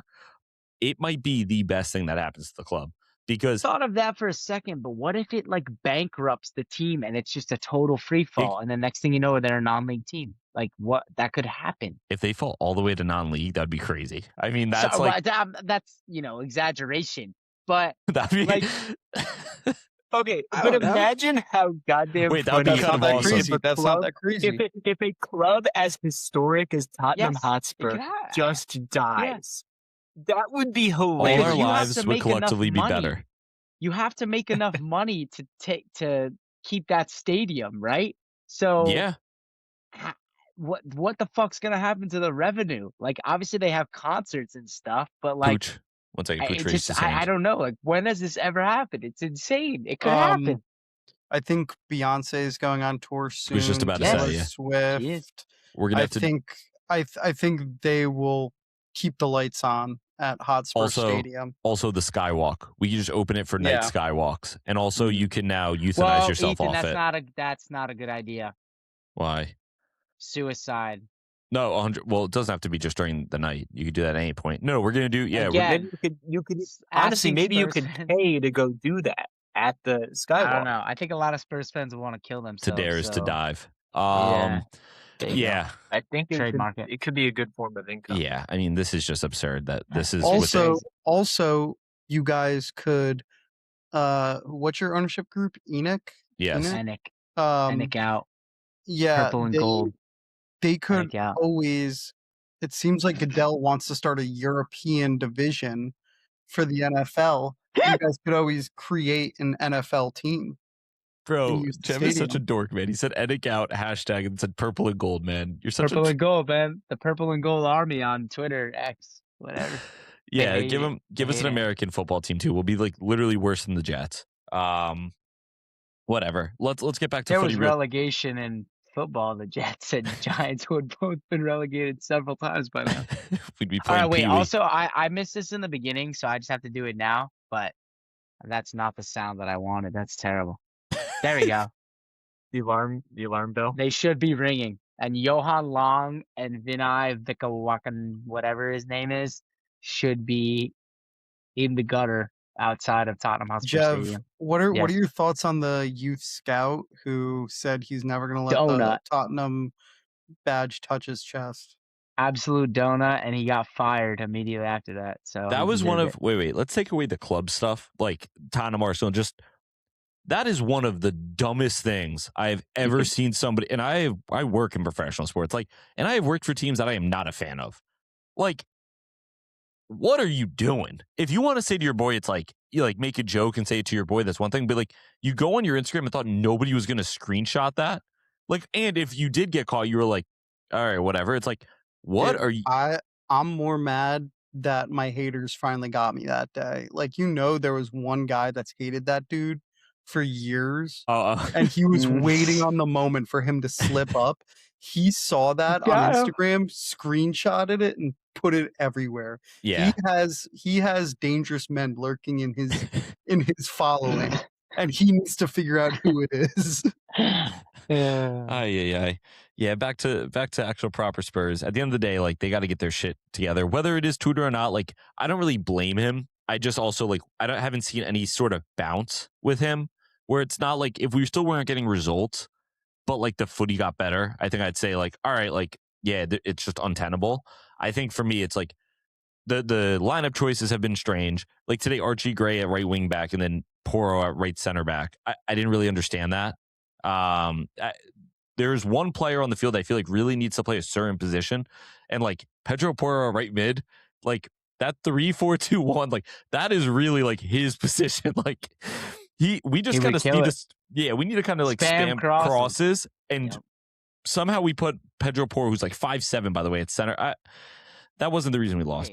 But I just want to go back to the manager thing real quick because this situation is so untenable. I can't comprehend who's gonna come in and save this. Because I agree with you. I see all you see in the media is people that are connected to Spurs, right? So Harry Redknapp, who's 80, 70 something, whatever, retired for how many years? Yeah, he's not the option. Oh, Nico Crenshaw, he's not gonna fucking come in. And no, right. You see people say Tim Sherwood, who every time I hear him speak about Tottenham in the media sounds like a fucking dumbass. No. Yep. Are we really going to bring back Ryan Nason for the third or fourth time after he just got sacked by West Brom? Yeah. I don't understand who's going to come in. Are we going to bring in Big Sam Allardyce? Are we going to bring in Sean Dyche? Relegation sit? What are we going to do? I don't know. I hear that. And that's could always just go back to the well of what you know and bring back Thomas Frank. Maybe. You think you take the job? If I was him, what else is he doing right now? He's just sitting on the couch. He's actually one of my most disliked people in this sport. What about Frank Thomas? Baseball Thomas player. The Frank Engine? Frank Footer. I just wish Ange was back, man. Well, I don't have maybe. No, he would never come. He was disrespected by the club. He doesn't care. He cares about the fans, but he doesn't care about the ownership. He's not going to come in and save their ass. Here's the thing. He was disrespected by the club, but who is he really probably disrespected by? Daniel Levy, who's not there anymore. Levy. They're all a part of it. Daniel Levy was just a part of this overhead group that wanted him out. He's not coming back. He also doesn't go back to clubs. He said that on record. No. Well, I also just said that we also, just to give, I don't really think Postecoglou is coming back. We also just proposed Frank to come back. Yeah. So it was you actually didn't even argue me that way. You just said you didn't like him. I got worked You didn't even say, no, that doesn't make sense. You just said, I don't like Thomas Frank, which meant that there is a chance that we rehire him. I hate Thomas. Yeah, that's kind of, and I agree with you guys. This is usually the way I look at things in sports. It's like people are like, oh, fire him. And I'm like, well, who do you hire then? Right? Like as the next step. But I don't know. I really don't know. Brian Dable, maybe? Maybe get some offense going. Yeah. Sean Dyche. I really don't know. Maybe Ledley King. I think he's an assistant coach. You just let him, because here's the thing. We talked about it earlier with managers. Like, I wonder, this is clearly not a tactics problem at some point. Like, you can't worry about tactics. We're not implementing a system. I think it's just a management thing. I think it's, you just need them. And that's why people are saying Harry Redknapp, Tim Sherwood, because like they know the club. But do the players even care at this point? Because half of them know if we go down, they're going to get a move somewhere. Here's the thing. It's like, do they care? Obviously, no. But at the same time, like, if I'm Barcelona, right, and you're Mickey Van de Ven, you're like, I want to move to Barcelona. I can tell you one thing. If you continue to play the way you are, Barcelona is not going to come and sign you. You're second Ronald Araujo. Like, what? Liverpool would. I mean, I think Van de Ven's a Liverpool fan. Van Dijk's getting older. I would not be shocked if he went to Liverpool. 100%. I guess my point is for a lot of these, like Dom Solanke, right? It's like, oh, some club would sign him. It's like, are they going to pay his wages the same amount? And number two is, I mean, Spurs, we know how they are as like a board. He could go back to Bournemouth. I guess, but like, they're doing better than us. Are Spurs going to sell him? At some point, Tottenham also could just like, well, what else are you going to do? We need money. If we get relegated, we need money. I know. I guess my point I'm trying to explain is like I said it earlier in the chat, like, yeah, most of these guys would leave, but there needs to be a little bit of a pride because like, if you don't play your hardest, it's like, yeah, well, I'm just going to get a move in the summer. It's like, yeah, well, what if you don't? Some players on this team will not get a move in the summer. Like, you can't sell 50. The only people I've seen recently that I feel like you can noticeably see give a shit is Richarlison. Yeah. Tell. Yep. Archie Gray. I think Archie Gray. Yeah, for sure. And maybe today you could say Porro. I don't know. I think, well, Porro, it's unfair because he's been out. So, like, it's been the past 2 games. Like, it's 2 games. Porro definitely cares. I just have to say this one time. If I have to watch Kevin Danso throw another fucking long throw in, I swear to God, Arsenal have ruined the quality of the Premier League. It is the most unwatchable nonsense. Arteta ball, horrible. They win this title with this nonsense. It is a disgrace to professional football.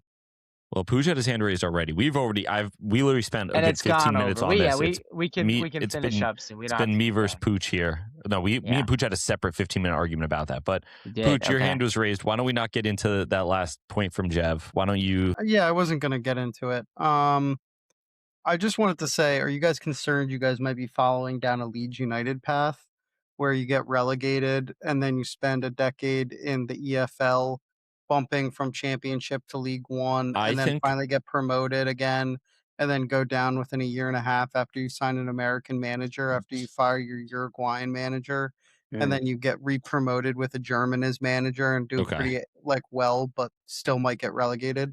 Is that a concern of you guys or no?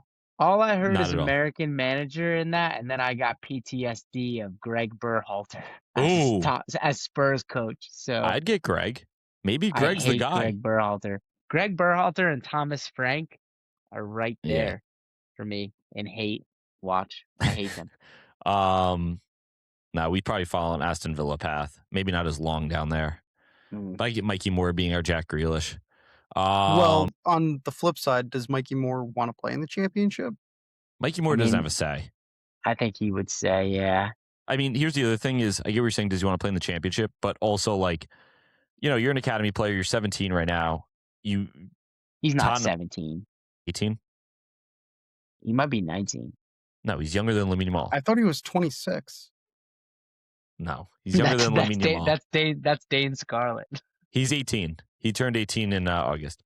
My point being here is, I think he would stay with the club at least a year or two if you don't get out of the Championship. But what about a guy like Archie Gray, who's also young, who clearly knows his level is the Prem? Dortmund were sniffing after Archie Gray. I wouldn't be surprised if Archie left. Archie is much more talented than this team. I could even see Leeds because he's a Leeds boy. Like in a lot of like James Madison's ACL videos, he's been doing them. Like Archie Gray is constantly talking about Leeds because I think his brother plays there too. His brother's there, yeah. So he's always like, "Oh, Leeds won this weekend." You know, they're always talking about. So like, I could totally see Archie just being like, "Yeah, I'm gonna go Leeds with my brother." I don't know. I mean, Can I be honest? ideally I think, you don't get relegated. I think next year your guys' starting keeper is going to be Brandon Austin. Ashley Phillips at center back. He's 26 or 27. Koto Takai at center back. All right, I'm done with this segment. I want to go to sleep. Jed Spence would definitely still be there. All right, I don't mind that. I'll take Jed. I think he would leave. Him and Danso in the defense going up against Plymouth Argyle would be crazy. Anyway, that was Talking Tottenham. Jeff, thank you for joining in and giving your thoughts. I appreciate you containing yourself. Pooch, thank you for asking random questions. And Owen has disappeared. So Owen, thank you for go hit the hill, man.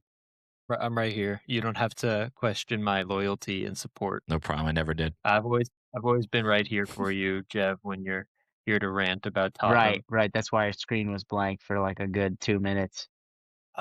I was taking notes, and I didn't want it to look distracting to you guys. Right. Aren't you a lifeguard? Don't you have to like watch people when they're doing you have to? It's all about watching.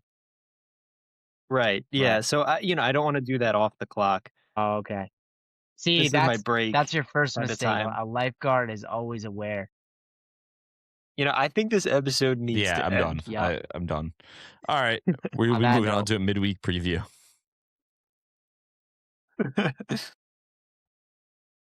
Wolves. Okay. Yeah, I'll back you on that. Mansfield Town versus Arsenal. Mansfield Town. Wrexham versus Chelsea. Chelsea, for the love of God. Dude, at some point, just take their balls out of your mouth. No, I hate Wrexham. Honestly, I hate Wrexham more. I know. Of course you do. If realistically, Ethan, if Wrexham was going up against Tottenham, I'd cheer for Tottenham. Actually, that might be too far. I just wouldn't put on the game, but I wouldn't be upset if Tottenham went through. Okay. How about that? Okay. It's the same thing with Chelsea, where I'm not going to be upset if Chelsea go through, but I don't care. Like, I won't watch this game. I don't care enough to put on this game because I hate both teams. But yeah, all right. I would actually you want to Wrexham. I want to play Wrexham. I want Arsenal. There you go. To play See, Wrexham. that's fair. See, you want to know what? You want to know what? I'm thinking about it now. I just needed a second to think.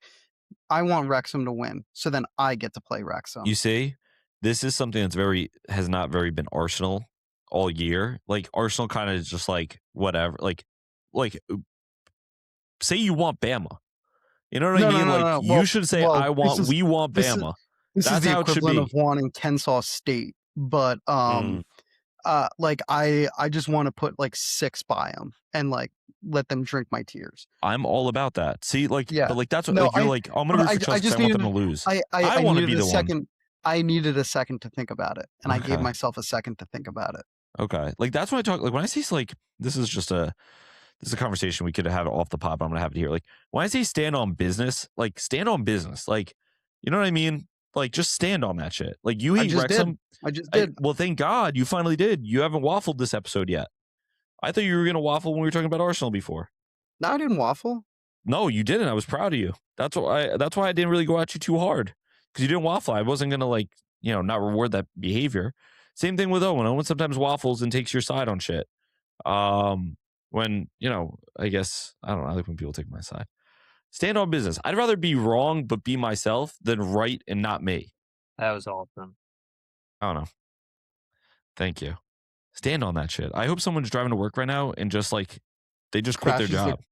I like it whenever we reference the audience, they are only driving to work. That is the only thing our audience ever does.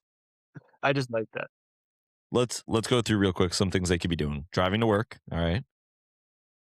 Walking their dog. Going to the gym. That's not bad. That's not bad walking. Okay. But are they working out to this or just on their way to the gym and on their way home? I think I was talking to Joe Dietz. We've got a couple things we could say about him on the pod, but I'm not going to. I've got a couple things I could say, Okay. but I'm gonna hold back. Yeah, he said Okay. he'll work out to this. Okay. I have worked out to pods in the past. My problem is as I'm working out, I kind of almost don't listen to the words. Like I stop listening, Yeah. it's just background noise. So that's why I kind of stopped doing that because then I go back, I'm like, wait, I Maybe haven't that's why listened to Joe any of likes this. it. So don't do. Yeah, you can use us to drown you out or drown out the noises. You know what would be sick? If people are watching us on YouTube, because we are on YouTube technically, I don't edit the video, so it's very raw footage. Just the way we like it. Yes. I like always fall asleep to random YouTube videos. I wonder if anyone falls asleep to us. I don't love that idea. Yeah, I mean, I hope you're not like driving and fall asleep, but I hope like you're like, you know what? Like, I really want to be soothed. And then midway through being soothed, you hear me talking about how I just feel it in my fucking balls. That's kind of what I hope happens. So, all right, let's get back to the actual show. Newcastle versus Manchester City. What do we got here, Pucci? You know, I feel a Newcastle win. I think with Champions League coming up next midweek and they're playing Real Madrid, they could focus more on that instead of FA Cup. And I think Newcastle could get it done. Yeah, I like the jury's out on Newcastle in my eyes. I'm like, I'm glad I've shown you the light because at the beginning when we started talking about Newcastle, you're like, no, they're a good team. And as time is worn on, you've come to my side that you're just like, I'm over this team. Yeah, I mean, I'm just going to take City here, honestly. I don't, whatever. Fulham versus Southampton. I felt like this was just a game to note. Good game. I think Fulham wins, but I wouldn't be shocked if the Saints pull off a win, but I'm convinced Fulham will win. Which of these games has biggest upset potential? The ones that you just mentioned? I would say Southampton, Fulham. I think so too. Maybe Mansfield Town. You usually have to rotate your team at some point. Yeah, but we have like no bench right now, so. All right. Quick around the world. Celta Vigo versus Real Madrid this weekend, or excuse me, today actually on Friday. So that one should be a good one. PSG versus Monaco, another good one in France. Obviously, just a classic. Two of the giants in France going at each other, and they obviously just played in the Champions League. So I'm sure Monaco wants a little bit of revenge after. I guess you could say they were wrongfully. I would say they were robbed. The red card was weak, and that's the big reason PSG went through. Atleti versus Real Sociedad. So if you wanted to know how are these teams going to play each other in the Copa del Rey, what does that look like? Don't go to ChatGPT. Don't look it up. Don't do any scouting. Watch the game this weekend. They're playing each other. Don't even listen to us. Yeah, don't listen to us. Bilbao versus Barcelona. Always a fun one. This one's in Bilbao, I'm pretty sure. It's just always Nico Williams, that whole saga. So hopefully Barca get a big win there. That's always San Mamés is such a hard fucking place to play. So I'll take a win there. And then the Milan Derby, probably my game of the weekend, the Milan Derby. Inter are technically the home team in the San Siro. Is this the final one before they knock down the San Siro? I'm looking it up. Everyone just started clicking. I always feel like they say that they're going to knock down the San Siro, but never do. Well, they just said the set date for the president of Inter Milan said that the first match will take place in 2030. So, I mean, it's 2026. I get that's only 4 years away. Oh, yeah. It's 2026, man. I'm old. That being said, though, I mean, yeah, I have no idea what's going on with the San Siro. It says Milan San Siro is set for its final hurrah. I don't know. Whatever. Should be a good one. Who do you got here, Pooch? Inter or AC Milan? I think I have AC. Allegri's about to put out the meanest 11 behind the ball and score a set piece. Pulisic going to score a set piece banger. I'm all about that. I mean, I usually, between the two, I usually lean Inter Milan over AC. Because I like blue, black, and white. Those are my colors. But I am rooting for AC Milan in this one. And I'd have to agree with you. I think that it is going to be an Allegri masterclass. And of course, we're going to root for the big man, the LeBron James of footy. But all right. That was a quick, any games I missed here? Any big ones we should talk about? I'm trying to think. Is there any good MLS games on this weekend? I was taking a look. There was nothing of like like NYCFC plays Orlando, where there's a little bit of a rivalry because they both came into the MLS at the same year, but not really though. You know what I mean? Like that's not a game that Getafe is playing El Shabab. Wait, what? In the Saudi League. That could be a big game. Could be. You have DC United versus Inter Miami. Oh, I mean, this is something we forgot to talk about in news. Miami and them went to go see the inaugural winner of the FIFA Peace Prize today to talk about that. And he specifically called out Rodrigo de Paul and said, "Are any of you guys ugly?" Just All right. That's got to be the craziest thing ever when like one day your grandkids are like, "You were a good soccer player," and you're like, "Well, yeah, but like I also had world leaders to say I was attractive." Yeah. That's got to be kind of awesome. Yeah, that's nutty. Leeds Norwich in the FA Cup will be interesting. Brooklyn versus Indy 11 in USL Ooh. Championship would be a good one. We should go to that. First game of the season. On Sunday. We could if you really wanted to. When does Cosmos play? Actually, we can't. I just remembered. I don't have a car right now, so I'm being driven back Sunday. Let's see. When are the New York Cosmos playing? Play? They do play in Patterson. Yeah, maybe let's not go to a home game. Should we start traveling with the team? We should start traveling, seeing different USL games. They don't play until next weekend. That's the first home game against Portland. Hearts of Pine. I think that's the main Portland. All right. Okay. I might go. Maybe I'll go to some of these games. I don't know. No, I mean, Ethan, we should. And I'm not joking. And this probably could be cut, or we can keep it. We should start a series on YouTube where we travel to different USL, semi-pro, and USL and like MLS stadiums to watch a game and then rate like the footy scran, the tailgating vibes, the game totally itself, and the atmosphere. Like we should start like totally doing that. It'd be so fun. If we're like going to FC Motown, we're going to Cosmos, the Brooklyn stadium, the Brooklyn team. I think they're literally just called Brooklyn. And then see if we could advance to like, I don't know, Delaware, like drivable trips. That's a huge advancement. Ladies and gentlemen, we made it to Delaware. There's a ton in the Northeast though. I mean, I'm looking here. I know Hartford. So my cousin has season tickets for Hartford Athletic in the USL Championship. Yeah. So like he goes to all the games. So he said it's awesome vibes. We literally could go like north to south too. You could start at Portland. There's a team here, and then there's a Rhode Island team, Hartford. There's like Real Central, New Jersey, or something like that. Really? Lancaster FC, Loudon. USL? Westchester. Yeah. Westchester. This might be League One. Yeah. I think this is League One. Brooklyn. Like you just go straight down. There's the team in North Carolina. I think they're I don't know their name. But there's a bunch of teams. You head down to Miami. Yeah. So that'd be kind of cool. I would do that. Go to Fort Wayne, Indiana. I feel like that's probably a spot I'd skip, but you could do that for sure. Sarasota Paradise.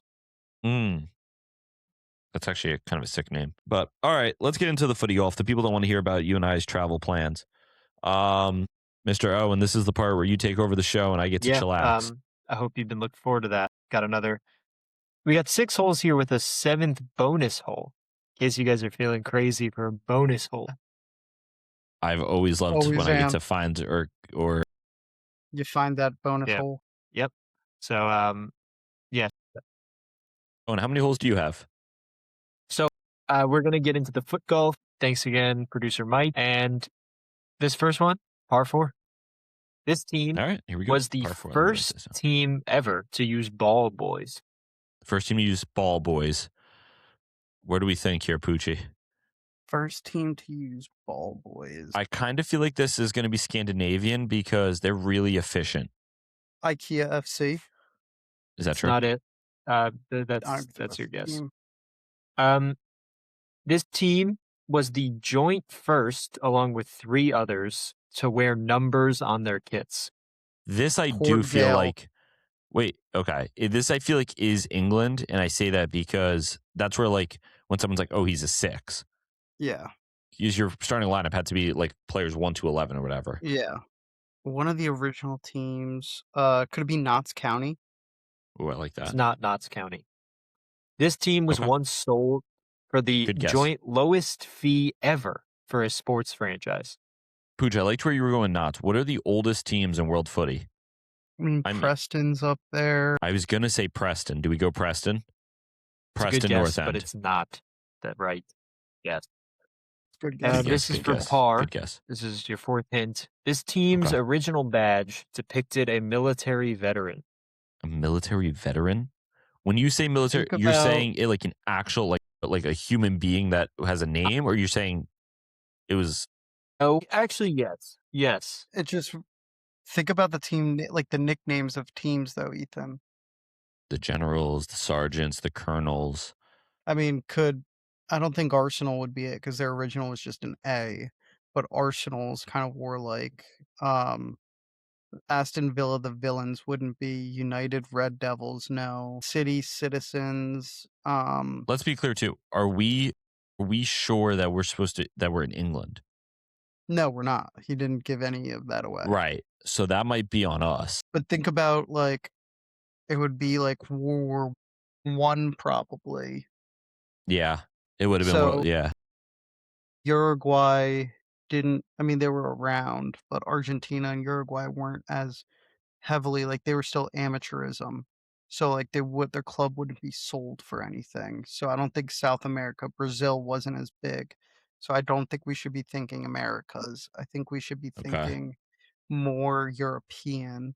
And England was the first professional league, and that was early 90s. So that's why like buying a club and selling a club might be English. Okay. And I learned all of that from the first 70 pages of that World Cup book. Yeah, I guess just guess. I don't know. What are the other oldest teams then? Let's just go old teams. He said good guess with Preston. Yeah, I know. Preston is an old team. I have to think it's like one of the big like cities. I don't think it's going to be like a Midlands like, oh wait, could it be a Leeds? Because you remember their old logo had like the muscle arm. Could that be considered veteran? Yeah, I don't know. Go with it. That's Leeds. not it. Was this really a par 4? Yeah, like we were this going to is get a this? top 4. This is a top 4. Yeah. Yeah, like when this you is said like a 400-yard par 4. Yeah. This team all right, go on. Has won every major trophy available at least once. Every major trophy available at least once. Okay, so wait, this has to be like a top 6 team. We hear you, Jeff. Don't worry. Okay, all right. Just checking. Go ahead, do your thing. Jeff is there as celebrity guest. He just joined midway through. Yeah. So if we get stuck on one of the next ones, we can call on him. Wait, what are the teams in England that have won every major thing? Liverpool, City, Chelsea. Arsenal haven't won Champions League. Spurs haven't won Champions League. No. Forest maybe. Did Villa? I don't think Villa won Champions League. The Villa maybe go with Forest. It might be Forest. Or yeah, I think we're taking too long. I think just shoot from one of the ones you named. I don't know. I think it's got to be one of those. The one team that always comes to mind when they say has won everything is Chelsea. They're fucking annoying about it. I feel like they always talk about that. So I'm going Chelsea. Then yeah. Dang. Just fuck it. That's the one. Yeah. Wait, are you serious? Look at Let's that. go. Yeah, Their original nickname was the Pensioners when they had that old logo of a veteran. Yeah, wait, that's what I'm looking up right now. They had a logo with a veteran. Pretty hilarious looking, but yes, true. Yeah, I've never seen that ever. I've seen some of the old ones, but I've never seen that. Let me try and share my screen.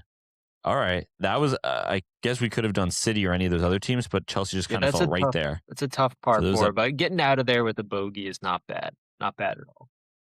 We don't mind. This was, I guess, their original logo. Hell? Dumbass logo. That's real?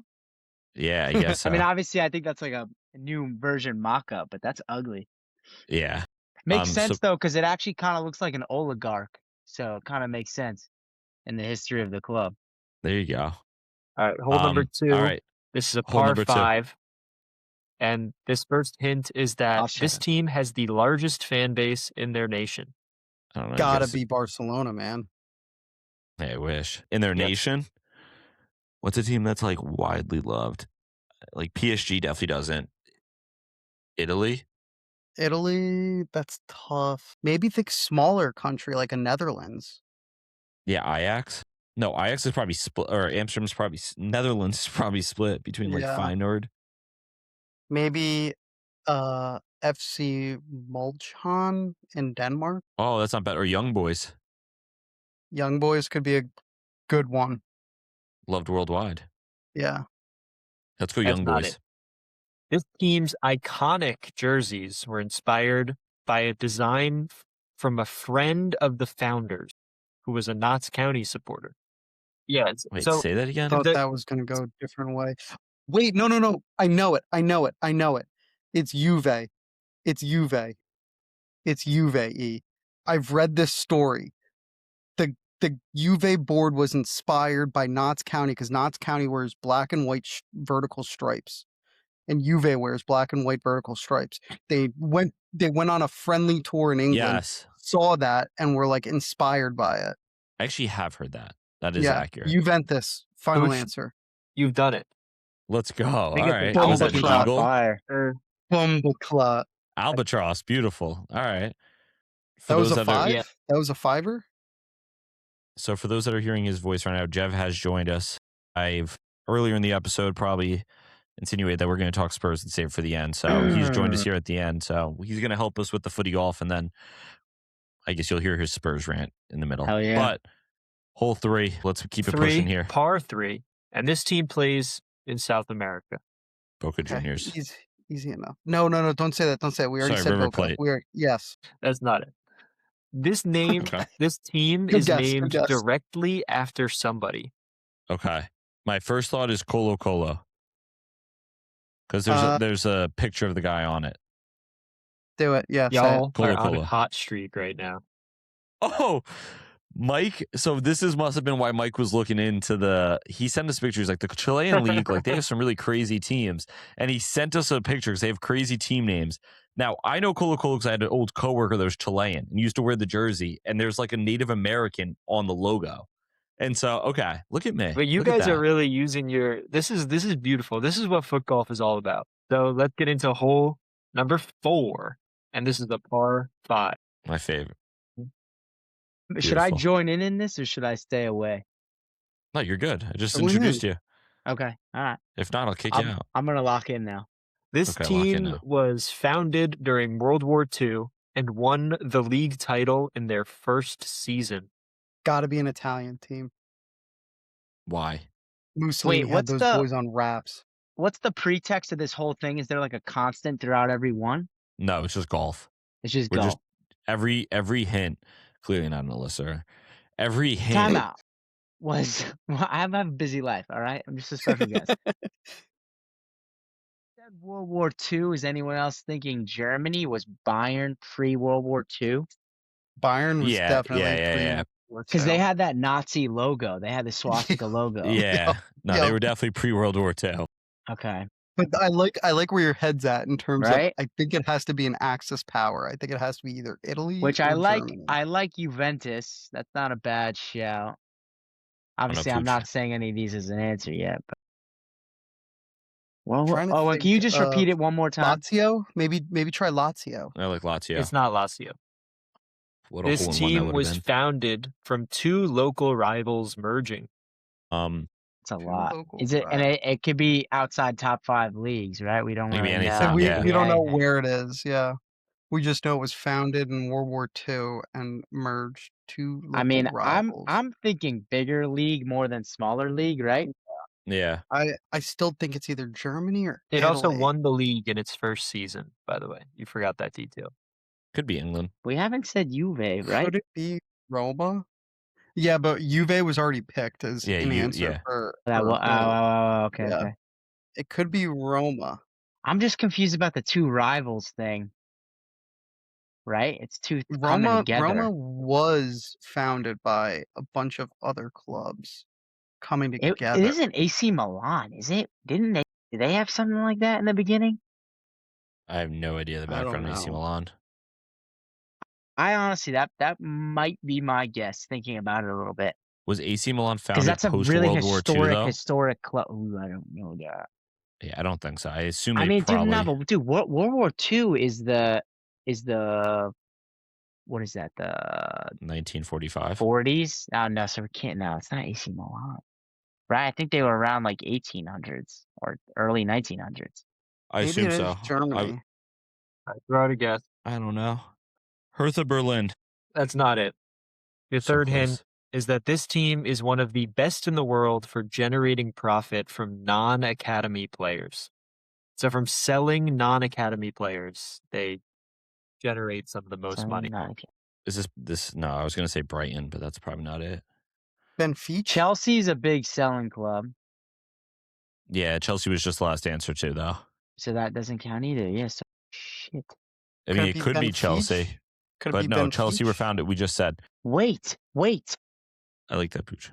What? No, it wouldn't make sense. I was gonna say Leipzig, but Leipzig got taken over of a smaller club, but it wouldn't be. Yeah, I think that was more recent. That was way because it's obviously RB Leipzig. That wouldn't make sense. Yeah. Dortmund is one that comes to mind for me, and then like Pucc said, Benfica or Brighton. Maybe there's a lot of Lisbon teams. Dortmund. Benfica does sell a lot of players, but that might count academy though too. They have a lot of that's a big academy. Yeah, that's why I'm wondering if we just go Dortmund. I mean, Dortmund sold Ousmane Dembele for a crap ton of money to Barca. Yeah, that's a good guess. Right. It is not run that. No, it's not Dortmund. Due to this team's success during and after World War II, they were nicknamed the War Machine. Hate that.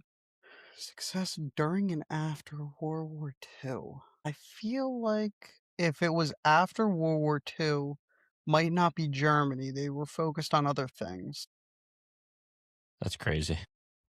They had to rebuild their country, so I don't think Footy was one of the top.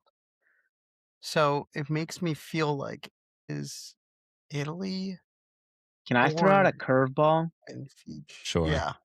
Well, no, that wouldn't make sense, dude. Benfica sells a lot of players. Yeah, but a lot of academy players. Like, think of the players but don't they they sold. Also bring a lot of like South Americans over that aren't academy? They do, but they if sell them. Di Maria was he, or is he in? No, he's I guess was he in the Argentinian. academy? No, he was Argentinian. But like a lot of them are academy. Like a lot of them are Portuguese. Okay. Oh, and is the selling thing? Is this all time or like recent? All time. You said I think recent. All time. All time. From the academy, yeah. I mean, I don't know. Pucc or JEV, whoever, throw out a guess. Well, is there anything in the Prem? Inter. It's not Inter. All right, this is for Inter was definitely founded pre-World War II. Yeah, I know. This one is for par. This is your fifth hint, and it's that this team's largest ever win, occurring in 2024, was a 12-0 battering of Golden Lion. All right, boys, I think we're on a different continent. It's a small Golden Lion, and we don't know where. I've never heard of Golden Lion. We got to think Sri Lankan ball now. How's our Sri Lankan ball knowledge? I have no idea here. Am I allowed to look up Golden Lion and where they are? Like what country? They're from Martinique. What the hell? Where the hell is Martinique? Okay, Martinique is a French colony. Wait, and the French colonies play in the French League Cup because they're so is it PSG? It could be. No, because PSG don't really sell. Wait, but he just said they beat somebody 12-0? Golden Lion from Martinique. So that could be a League Cup game because I know the French League Cup because there's teams that are like all the way across the world that have to fly to France and vice. I think they have to fly to France. I don't think. Yes. Dude, I've seen that before. That was a good shout. You saying that them being French, I never would have thought. That was a great shout. Okay, so French teams: Marseille, PSG, Lyon. You got to think of teams that sell. But what was formed after World War II? That's Could weird. It be Monaco? Because didn't they sell Mbappe, Bernardo Silva? Mbappe was an academy, though. Okay, Bernardo wasn't. Radamel Falcao they sold. Fabinho they sold to Liverpool. They sold. There was a couple other players in that team that they sold. That's true. The only thing I would say is it's also all time. So yeah, but they and Monaco's like a principality, like that weird. What does that have to do with anything, Jeff? Monaco being a principality. France was occupied by Germany in World War II, so that's the connection to World War II. So this team, after France was freed from Germany control, this team was formed. Yeah, we could do Monaco if you guys. I have no idea. Timeout. Is it PSG? Were they before World War II? Paris was occupied by the Nazis. So yeah, but that doesn't mean that a team couldn't have been formed in 1905. Yeah, but maybe there was a few Paris teams, and maybe they came together That after is World true. War II. That's Paris possible. Saint-Germain. There's Paris FC. There's I think I guess that's true. I was gonna say I think the Saint-Germain is just the part of Paris they're in. But that's possible. They could have been coming together. Two local clubs coming together, forming a more perfect union. How many players have PSG sold? I don't know over their history how many they've sold. Edison, Cavani, Zlatan. Jev, real quick, I'm gonna call my timeout. One of my 3 right here. My advice for you: just say PSG confirmed, and then that will. I'll just lock that in. PSG confirmed. No. This team's notable graduates include Victor Osimhen, Eden Hazard, and Luka Digne. I got it. It's Lille. It's Lille. We didn't even think of Leo. All right, so what is this? That was 2 over. You know how confident I felt, man? I had that. Oh, that was great comedic timing of you just going, Jeff going, PSG confirmed, and you going, no. That was a par 5, so that's only +1. So you're still 2 under bogey in the grand scheme of things. So, okay, keep moving. Let's keep moving 5, and grooving here. I keep almost saying the name of the club. This is a par 4. This is the only team from their nation to win a major European Cup. This is the only team from their nation to win a major European Cup. From their nation. You got to start thinking. So, like, England's had multiple, Spain's had multiple. Galatasaray? Has Fenerbahce won? I feel no, like wait, Pucc. This might be Red Star. This might be Red Star, because they have the right, as the star on their badge. Red Star Belgrade. But that's what I was saying too. Doesn't Galatasaray have a star? And I don't know if the other Turkish teams do. Their stars, Turkish stars, are like league titles, and it's like every 10 that you win, you get a star. Okay, good shout, Putra. I did not know that. Wow. Let's go Red Star Belgrade, because we brought them up like 6 times last episode. It's such a cheeky. We brought them up so many times last episode. This team had an invincible season, but did not win the league that year. All right, so it's definitely obviously a big team in a smaller league. Wait, Pooch, you have to know this, because this would probably be the only other invincible team in Europe. I feel like maybe like a... No. No, he said invincible in the league. Yeah, Leverkusen went invincible. Yes, that's true. What about, has any other Dutch teams beside Ajax won a European final? Yeah, PSV Feyenoord, probably. There's like a team in Austria or Switzerland, like has like Basel ever won? Austria. I don't think has. Austria would be like Salzburg. What's that green team? No, not Salzburg. What's the Rapid Vienna? Yeah, I mean, I don't know if they've ever won. They're always decent. Are we still sure that there's another Turkish team that won? I have no idea. I can't think of Fenerbahce or Besiktas. I feel like Fenerbahce may have won a. Are we even sure Galatasaray has won? I think they've definitely won a European something. Because you got to think too. There's before the Europa League. What was it? UEFA Cup. Yeah. So I have to think that they won that. What about Olympiakos? That's what I was about to say. It's like a Greek team too. Because, I mean, that's what I'm saying. Actually, yeah, because they just won the Conference League, right?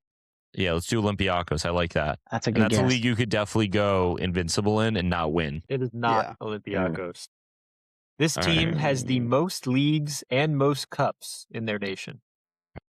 I'm going to go back to Galatasaray. I think it makes sense. Well, yeah. Okay, go Galatasaray. Yeah, that's fine. Galatasaray. Jeff was right from the very first guess. Wow. Good stuff, Jeff. That was that's my goat. Wow. Could have had a hole in one. Damn. I should have ripped it. All right. Is this the final hole? And this is a par 4. And this team's stadium was originally built as a royal hunting lodge. Well, let me just pull this out of my ass real quick, Owen. Thanks. Stadium. All right. Is there any teams we can think of that has something to do with hunting in their logo or in like sportsmen? Some kind of forest green. You know what I mean? It's not bad. I have to think it has to be from like a rich area. Definitely affluent. Royal Hunting. You said Royal Hunting Lodge, correct, Alan? Correct. Or just Hunting Royal. Lodge? Crystal Palace. Royal.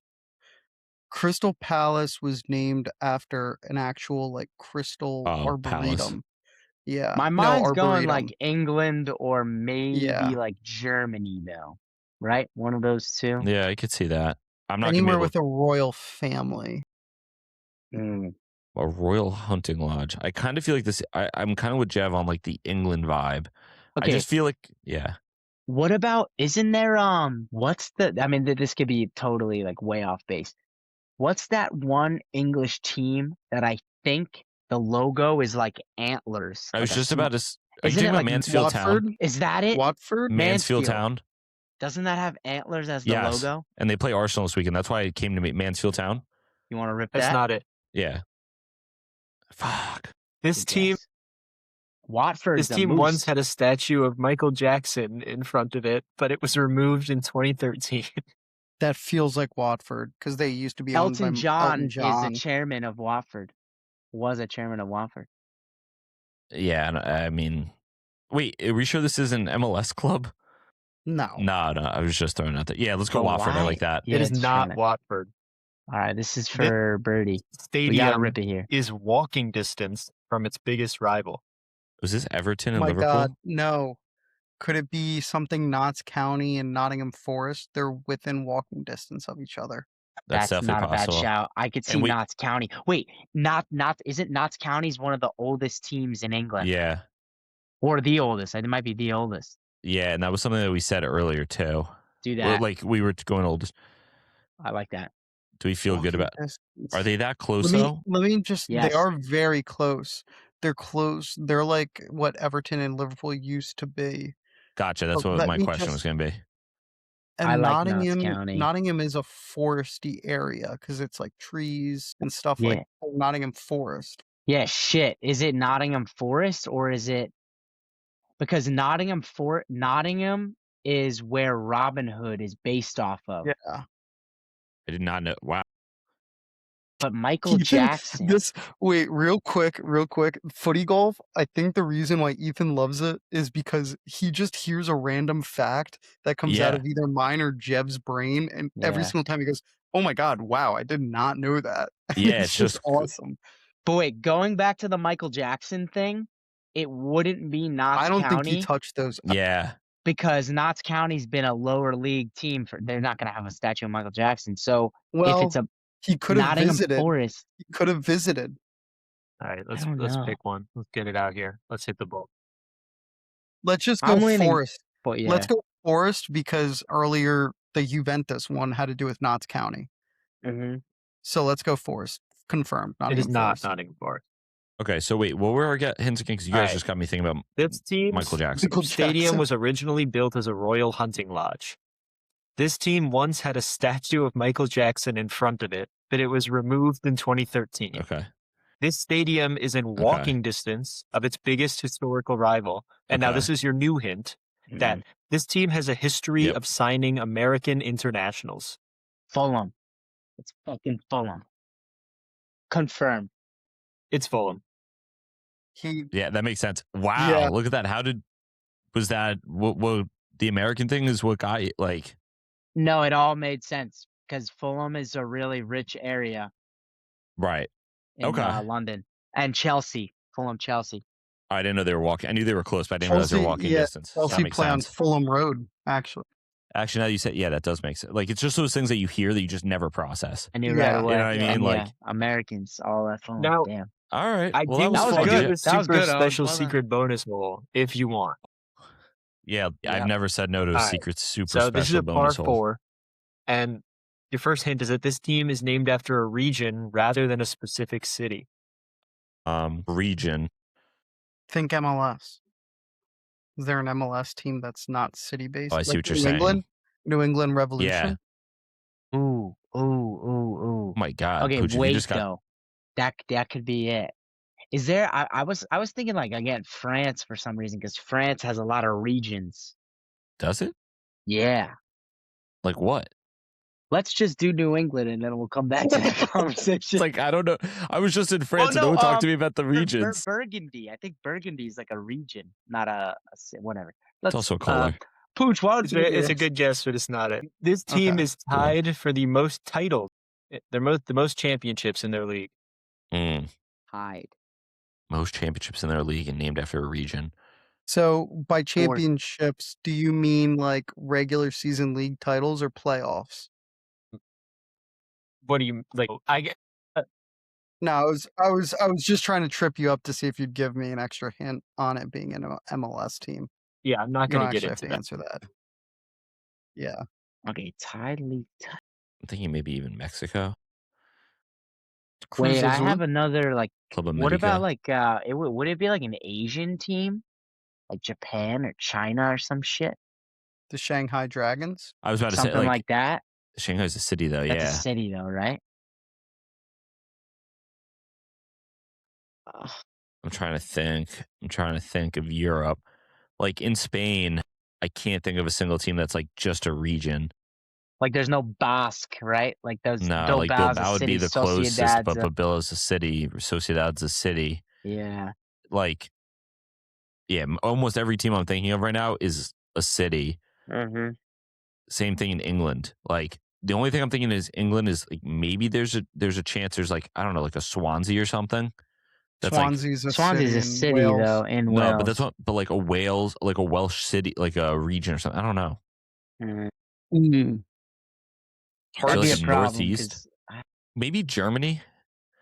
Yeah, I was trying to think. I can't think of anything in Germany though. It's all cities. Germany, I don't think so. Yeah. All right. We just wait. Keep moving. Is Borussia a region? No, Borussia. We talked about what did it mean? And Dortmund. It means something. It means like football club. Yeah, essentially means football club. Okay. I think it's like sporting association or something. All right. Italy, I don't think so. And they're tied for league titles. So what teams have won? Yeah, what are like the biggest teams? If you want, I can give you the next hint. It might help. Yeah, just give us the next hint. Yeah, we're not going to get this. Once lost. Olympiacos. This team famously lost quite embarrassingly to the New York Giants. The New England Patriots? JEV. No. Great job. It's not even soccer? What the Owen, hit the fucking hill, bro. God. Hit the fucking hill, dude. My God. That was so bad. A great guess. I'm glad we got it. And that brings... After I gave you all the praise, that brings your total score to -4. What the hell, man? That feels like a good spot for me to end it. That being said, thank you for listening. Enjoy the episode. Enjoy the games on the weekend. And yeah, keep following the socials. Keep reposting. Let us know any feedback you may have. Probably won't take much of it into account, but we might. I don't know. Everyone say goodbye. Bye. Bye. Class is permanent. Form is temporary. See you guys.